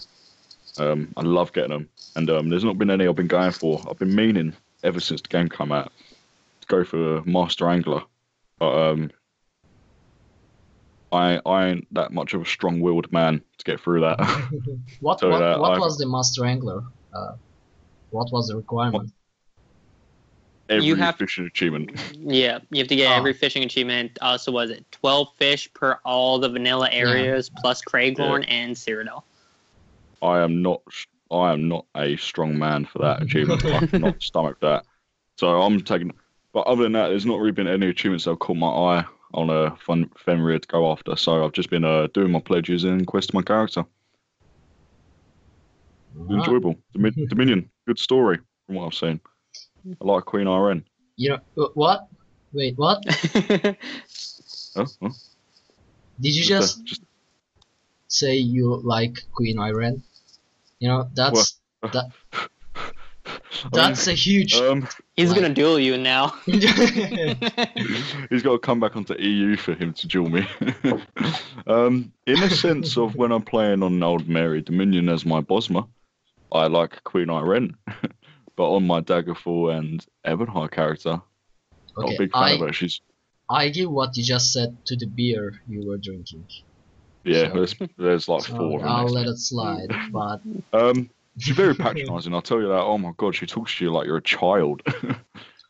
You know, if Egelos was here, you might have just broken the family friendliness of the show, and he would probably be on a rant about how much he hates Iran. All you see is Ryan's call gets dropped. I mean, I would do that too, but my English vocabulary is not enough. So that's what I'm not attempting, you know? As a packed player, I really like High King Emmerich. Like, he is a great person. High King Emmerich is probably my favorite among the 3 leaders of Elder He's really nice. As funny as it sounds, he's a really nice person. He's really nice, and he is the only, you know, only guy with the proper leadership out of the 3, you know, 3 leaders. I mean, he goes to war, he understands the politics, he's more experienced, you know, I don't know. America's... Yeah, he's the only leader that, like, recognises that you're, like... He recognises you as a friend, which is pretty cool. He's like, oh, alright, mate. And when you turn up to help him, he's like, was going to start, but couldn't do it without you. Come on, let's go. And it's like, oh, that's pretty cool, you know? Yeah. Still well for pact. Yeah, like Cheetah. Yeah. All packed. But as Cheetah Builder said, he's a true down-to-earth leader. He is. Good bloke. Yep. And he's voiced by Bill Nighy. Top man. Top actor. How about you, Sean? So I guess I'm a little bit more stronger willed than Ryan is. I've been finishing the fishing achievements. I just finished Bankerai today. Yeah, that's why I don't know, like I need to get the blue fish, I can't remember what it's called right now, that was in Bankerai. And I've been fishing for that thing, bad words, for over a month. And I could never get them. And finally 2 people in one of my guilds are like, I'm bored, wanna go fishing? I was like, yeah, we're going here. And so I brought them along, and I got it in like the 2nd or 3rd fishing hole today, and I was like, oh my god, thank you. And so I finally got that Bankerai fishing achievement. I got a few more to do, and then we'll get the Master Angler. And then I've been doing some trials, and I want to do some VDSA again with my normal group, but one of my buds hasn't been on lately, so we haven't. He's the one that Master or the Maelstrom daggers that does wicked damage. And that kind of actually brings me to something else. There's people on the Xbox cheating in Vet DSA, like really hardcore, and getting scores of 50,000 plus. So yeah, what people have been doing is starting it with a Vet 10 character basically, and that Vet 10 character logging out after it's already started, and then they're logging on their other character that's max level, or you know, trying to get on like that, and they're going through it at really low level basically and getting these super high scores. And I don't know, it bothers me when people do things like that. Yeah, I mean, I don't know why would someone do that. I mean, the entire purpose of an MMORPG, to me at least, is, unless you are role-playing or involved in you know, the visual cool stuff, is progression. And if you are cheating your way through that progression, what that leaves you with? Nothing. I mean, I don't know. People So are weird. I can only assume that they can't get through it regularly, and that's why they're doing it. But they also go on the leaderboard of 50,000, and they're top on the leaderboard, and there's physically no way to do that with even no deathing it. Does that mean that their gear, the master weapons, drop at the lower rank? I do not know because I've not done it. It could possibly be that they're just like easily farming for the. So weapons. if they're not saying, let's say if the weapon is only like say CP 10 or whatever level they did it at, that's the level they get their master weapon on. They're still on the leaderboard, so they're still gonna get it for the weekly reward or whatever. Yeah. Yeah, I mean, yeah, I don't understand cheating. It's weird. I don't know. I can't understand the mindset of cheating. Why would someone do that? To me, it takes all the fun away. But Xbox is weird. Like, so like you guys were talking about some role players in EU and NA side on the PC. I never once saw any role players ever on the Xbox. Not once. I mean, it might be because Xbox didn't have a keyboard, a typing kind of interface before. Yeah. Maybe, but we always had the voice chat, so they were still able to interact and whatnot. Yeah, but I think people don't really like to do roleplay with their own voice and such. Yeah. They like to They like to put themselves behind that persona of their character, and to use their own voice, I think, would take them out of that persona. Yeah, take them out of it. Yeah, 100%. Okay, I've never roleplayed, so I have no idea.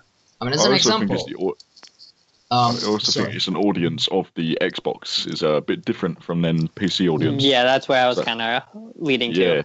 Yeah, it kind of changes what kind of people do in the game and how they work with the game, I think.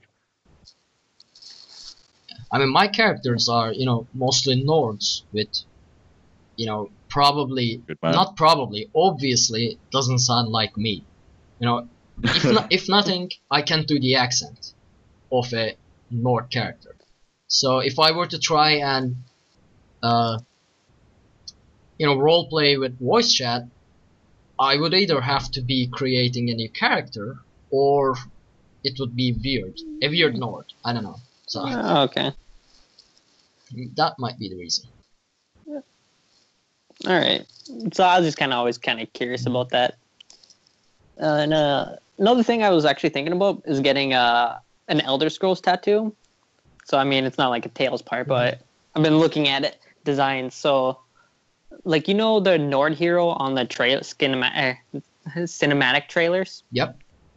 Yeah. So I was thinking about getting that Nord hero basically, but changing him a little bit so he was an orc instead.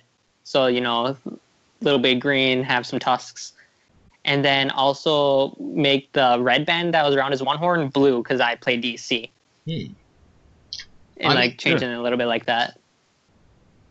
Never had a tattoo, but I don't know. I mean, it could be cool, but wouldn't it be too big? I guess it's a giant Nord in the trailers. Well, I'm pretty sure people have got the trailer characters tattoos. I've 100% sure I've seen a Nord hero tattoo before. I've definitely seen that, and that's what made me think of that. Because been looking for an orc tattoo for a while, like a symbol or something from ESO, and I was like, I don't know. And then I saw the Nord hero one. I was like, that looked kind of cool. It probably cost me a ridiculous amount of money though. Yeah, it's funny you say that. I've wanted an Elder Scrolls tattoo as well. I wanted the Ebenar Pact symbol because Red or Dead, obviously. But it's like, if you think about it, the game's been a big part of my life since 2014, 2013, to be exact, because I played it at Eurogamer. So that's 3 years I've had this game in my life, and that's a long old time, especially with my age. That's a massive percentage. That's a big percentage of my life I spent on this game. So to get it on my skin, and as a reminder, would be a nice thing. And to have the pack symbol, none of them yellows and blues now to mess with me. And if someone who actually plays ESO saw that, they'd be like, "Oh, that is really cool." Yeah. If they're a fan. I've got something kind of like that. I've got Dark Mark from Harry Potter. So people who know Harry Potter will be like, oh yeah, that's pretty cool. But it's also like people who won't know it are like, oh, that's a cool tattoo. So it kind of works both ways. But it's one of those things where when people understand it, you can have a conversation about it and they enjoy it. It's pretty cool. I mean, yeah, you could go ahead and do that. I mean, it would definitely look cool. Except that I think your idea is really good. I wouldn't go with Daggerfall, but it is what it is. Yeah, I think if you work the orc with some armor on and like his cape being blue and such, it would be really cool. Yeah, so if I end up ever getting that, I will be posting that on my Twitter account and stuff. And like I'll be in Discord, be like, guys, check it out. Look at what I can do. You might force me to go get a mine quick, so you get your Covenant one, and I'll get the better packed one. Okay, Zergs. He just went there. I went there. You know, okay, so when I was helping my buddy do his and push that one time, it was basically, there was not many AD playing in that. It was Skeleton Key on the Xbox, I believe. And it was me, him, and like 2 other people taking keeps versus 30 to 40 EP. And somehow we beat him. But I just think I got Emperor, I just led Zergs. You know, there are 2 reasons. I mean, there is one reason why EP runs in Zergs, and there is one reason why you can beat them. Don't say that. Because it takes 10 EP players to make 1 DC. No. Because Aldmeri Dominion are coward, and DC aren't potent enough warriors. Ebonheart has to, you know, after the war, they need some proper battle. So they go in Zergs, they defeat the already coward or impotent enemy, and they start brawling with each other, and have a party, have a feast. That's why they run in Zergs. And the reason you can beat them sometimes is because they are drunk. Not because anything else. There's a perfect explanation. Okay, just in general though, I've noticed on like DC is people in Daggerfall do not know how to work together at all. That's just the thing. So funny you say that. I've always said that, and this is quite like bit mean, but I've always stereotyped each faction, and I always said that DC are pretty loner players, if that makes sense, in the sense of they'd rather play in small groups or on their own. Because every time I've seen Pact players, Covenant players, it's always been very silent. And of course, Pact is always full of little kids, but I won't say what I think about Dominion. So, like, on Xbox, that is really true. Like, same thing. One of my buddy, okay, I don't know if Hatteras on your guys' servers are the main, like, PvP, but for us, Hatteras is the biggest, like, if you want to find a lot of people, you go to Hatteras. And one of my buddies, he only plays solo. He has over 100,000 kills in Alliance. Wow. Yeah, he's good. He actually bought me a bunch of the AP motifs. The starts with an A. I don't remember what they call it right now. Arkhaniir, yeah. And I was like, hey, can you help me get some of these? And he just sends me the whole book, basically. Because he has 10 million AP on, like, each character. Those are expensive pages as well. Uh-huh. He just doesn't care. That's all he does is PvP, and then I do dungeons with him every once in a while. Sucker 225 in chat says, what I find funny is with people I've talked to of different factions is every faction swears that the other 2 are working against them. That's so true. We call it orange. Orange or green, and it's only because your faction always gets sandwiched between 2 others. You're like, oh my god, no, you're working together. There's a bunch of orange over there. Yeah, I can imagine. Or like 80s, probably like purple's coming. The purple's coming. Yeah, it's funny. That is true. You always think like they're working together, but it's not. It's just like you're the priority. Sometimes there are though. I've been like it does happen. If you got AD, that's Emperor, and they own almost all the map. You're gonna have Pact and Covenant working together. There's no denying it. You can't let one faction dominate and fight each other. You got to take out that dominating faction. Oh my god, words escape me. And you have some of your buddies switch their characters and go on AD and be traitors and spies, and that's a thing. That's one thing about One Tamriel. How do I know you're joining my guild and not reporting my PvP tactics back? Well, if that's all, we are actually bringing back. Actually, I thought we were bringing back, but we'll see. The reading section again. Now, before, I have to say, if you have been following the show before, maybe prior to episode 60 or sometime around then, when Thais was still on the show, she was doing the reading section, and there is actually no way we are getting over that point, because Thais had the most amazing voices I've ever heard. So there is no way we are going to surpass that. However, reading was also my favorite part of Tales of Tamriel, and we had this running joke that the rest of the show was actually fillers. Agelos and other hosts were actually fillers, and the reading was actually the core of Tales of Tamriel. And what the section actually is, each week we choose a book from the in-game or something to read, something Elder Scrolls related, and one of the hosts reads it. And after Thais left the show, obviously the reading section was also removed. However, Avi and I thought, now that we have someone with a British accent and also a great voice on the show, there is no reason for not bringing back the reading. So Ryan, if you are up to it, do you have the link? I could try it. No, I can't seem to find it. I've been looking for it. Okay, I'll just send you the show notes because I copied it in the show notes as well. Oh, it's in the show notes. Yep. Okay, right after this, I want to show you something that I bought a long time ago before I even started listening to this show. Okay.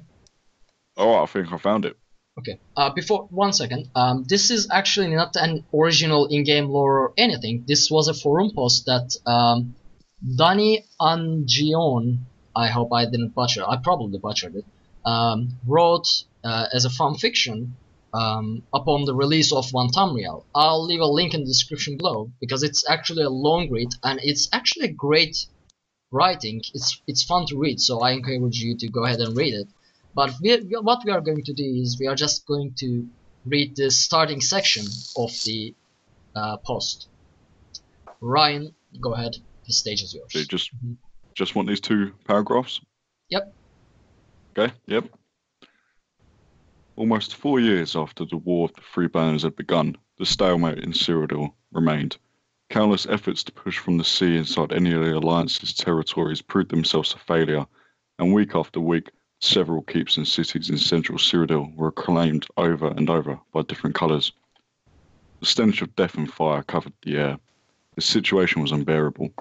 Something had to be done, and not even Queen Irene's determination, Skald King Yoren's bravery, and High King Emeric's prowess could stand against them. The people fighting across Tamriel needed a respite. Awesome. Yeah, I definitely missed reading, and I say, as long as Ryan you're up to it, I say we continue doing this. And I'm sure, a lot of the people that listen as well will enjoy the reading sections as before. Yeah, that was pretty cool. I'd like to do it more and bring a few stories into this. Quite like it. I throw a bit of lore in there, but I'm worried, excuse me for any mistakes. That word at the end, I didn't know that word. I'd never seen it before. And my voice was like, oh my god, this is like public speaking. Yeah, I mean, it's okay. So, it was awesome. It was awesome. Yeah, it happened. It's fine. Cheers. It just takes some time to get used to, but that would be a cool thing to bring in. Something I could help bring back, and that'd be really nice. All right, so I'm gonna turn on my video like excuse my messy room, and hopefully it actually works. Okay. Okay. Okay, 1 second. I'll have to I don't think Okay. I can readjust. Okay. Oh, They're you only can't? seeing the half of the screen, but they're seeing it. Just if you Okay, move it so a I little bought- bit upwards, because. Okay, now it works. All right. So I bought this before I started listening to the show, because I was listening to I want to say it was like, what was the other podcast that was role playing? Like I listened to them and I listened to the thing Interregnum, and I really enjoyed it. So I'm like, there has to be a book. I want to read a book with ESO, and I don't really like reading off the TV screens for it. So I bought this, and I thought it was pretty cool. Like I bought it from Bethesda.com actually. On it, just right there, like the best one. See that? No. Oh. But yeah, that book is actually, I bought it too. I actually had to search, comic book stores here in Turkey for a while to actually find it. And it actually has a awesome structure, and I love the book. And the name Tales of Tamriel, we actually joked a lot about, actually no, I shouldn't say we because I wasn't on the show as a host back then, but they actually joked a lot about, Get some royalties. the copyright of the name. But those books are awesome, that's for sure. Yeah, they're really cool. I've got both of them as well, the blue and the red one. They are amazing books. Maybe that'd be something to read from. Yeah, sure. I mean, it could work too. I didn't get the second one. Like right here. Oh, the blue one. It's the land, isn't it? Yeah. No, the red one's the land. Oh. No, the first one is land. I don't know the second one. What's the second one is? I don't know, but I've got it in there. I've got quite a lot of Elder Scrolls Online books because I got the what's that special edition they sold for $100? The guy, Emperor's Guide or something like that. No. Adventurer's Guide. Yeah, something like that. Yeah, I've got that, and that's got loads of really cool books in there. So, I mean, if you find something good to read in there, you can. I mean, you can definitely choose the readings. So, since you will be the one to read it. There's some really cool stories in that, little snippets that I can read out. Oh, pro tip. So anyway, for doing your, like if you're doing a dungeon with someone, you need to wait for your fourth person or whatever. Go to your lore library and read some of those. Like they're pretty funny. I can't remember which one it was I was reading, but I just picked one random one in the lore section, and it was talking about the cheeses and how red guards make this cheese that screams. And I was just like, this is an awesome story. Yeah, there's some great books, and it's a shame that some of them most get people overlooked. never even seen. Yeah. I mean, I actually do a lot of in-game reading because one of my characters is a battle mage in roleplay, and sometimes I end up, role-playing that the character is sitting at a corner reading a book. So you actually read the book. so yeah, I actually open the lore library and pick a book and read that. It's actually quite fun. It's pretty cool. That's actually a good idea to get some lore in you. Wow. We actually passed 2 hours. Wow. Yeah. Oh yeah. 2 hours 10. Yeah. In that case, if you guys don't have anything to add, let's move on to the final thoughts and closing and wrap the show up. I've got one thing, but it's just kind of like a question in case you or anyone else in the chat knows what it is. So, since update 12, I've seen something. It's an animation. And it's really made me curious because I've never seen it before. It's obviously new, but I don't know what it is. Sometimes I see players kneeling, opening a chest and looking into a chest, but it's not it's not a chest that you open and get loot from. It's a small little chest that's like an animation, and when they're done, they just put the chest away. I don't know if you've seen it. Have you seen it, Ark? I think they added new collectibles. Yeah, collectibles, or what are they? Mementos or mementos? Yeah, I think they added new of those, but I'm not sure. It might be a part of it. It just really feels like someone looking in some kind of menu. It's the only thing I think. But then I thought it was someone looking in their inventory, but it's not. Because I've seen people opening the big boxes to look in their inventory. So I have no I don't idea. know. Maybe someone will know in the chat. Maybe we'll see. But that's really made me curious. I keep thinking about it like all day. Yeah. Well, in that case, Ryan, why don't you go ahead and go first with the final thoughts, closing, and you also mentioned. Yeah.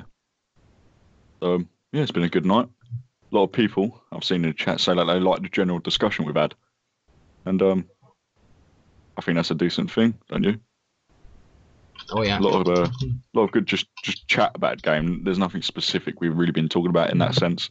We've just been picking things up, so that was good. Yeah, you mentioned I'm doing a giveaway. Very cool giveaway. I've got it right next to me. I am giving away the digital version of this, The Elder Scrolls Online Gold Edition, which comes with The Elder Scrolls Online, the entire game, Imperial City, Orsinium, Thieves Guild, and Dark Brotherhood DLCs, and a bonus horse. So you get 4 DLCs and a horse for completely free. DLCs stay to your account permanently. Don't need to subscribe, don't need to buy them. They're stuck to your account. So that's the full game and 4 DLCs giveaway on my Instagram page at @FenrirStormSearch_SO. Now, many of you watching this probably already own Elder Scrolls Online, so you can't enter because unfortunately this is the game and the DLC, not just the DLC. But maybe you have a friend or someone you know who wants to get into the Elder Scrolls, you can throw them my way. And again, that's at FenrirStormSearch_ESO. And yeah, keep up with my adventures on YouTube, Ryluke1204. Do Elder Scrolls Online videos, Twitter at Reality Gaming Rye, and Instagram that I've said many times now. Well, there you go, people. A chance to get the gold edition of Elder Scrolls Online. Yeah, very good. Just one more again. I've got to keep saying this because a lot of people, sorry, but a lot of people keep entering it thinking they're going to get the DLC. And I just need to reiterate, I'm sorry again. If you own the game, I'm sorry, but you can't enter. You cannot get the DLC separately. Yeah. The DLC comes with the game, so you need to register the account and the game as a new thing, which includes DLC. All right. Sorry. Sean, how about you? So you can find me on Xbox at Shawnownu. That's SHAWNOWNU.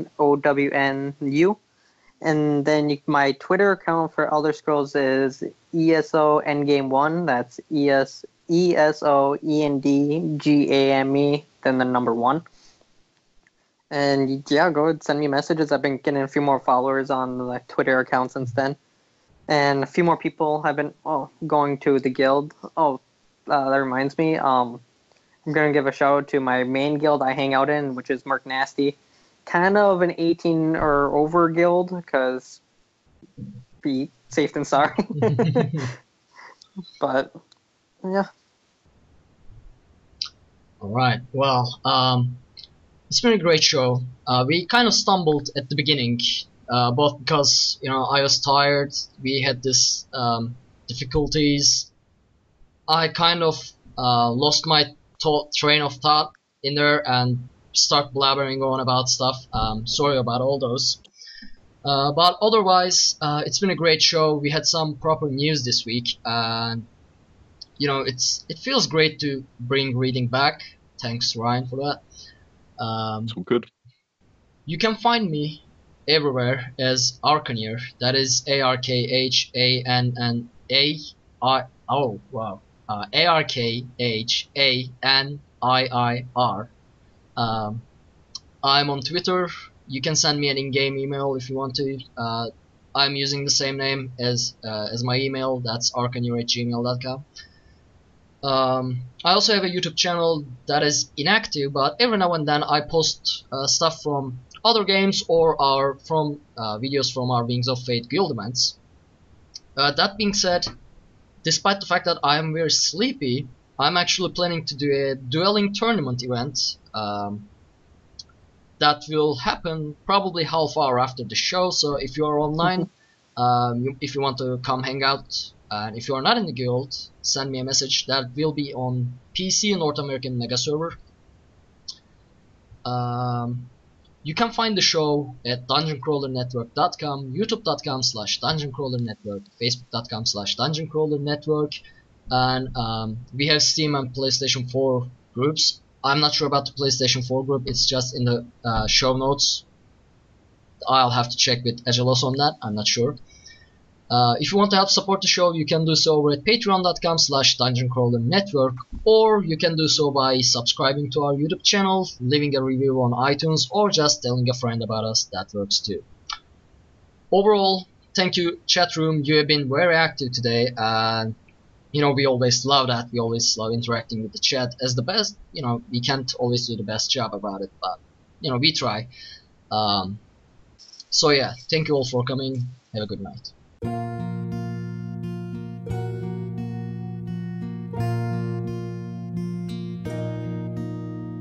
A serpent lights the ancient sky, a thread of tainted stars. Evil stirs, and in its wake the souls of mortals sway. And sorrow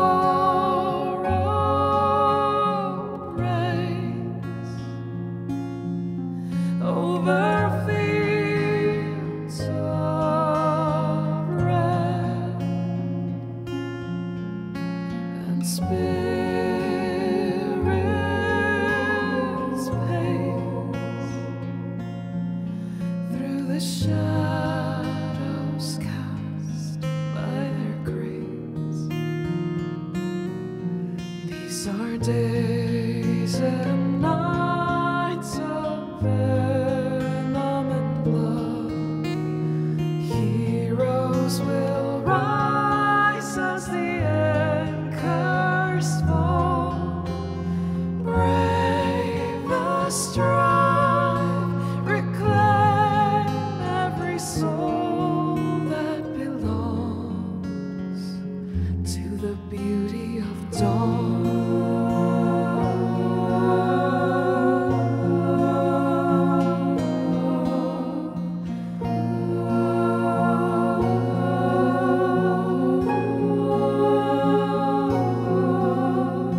Darkness strikes to blind the strong, but faith will guide our swords.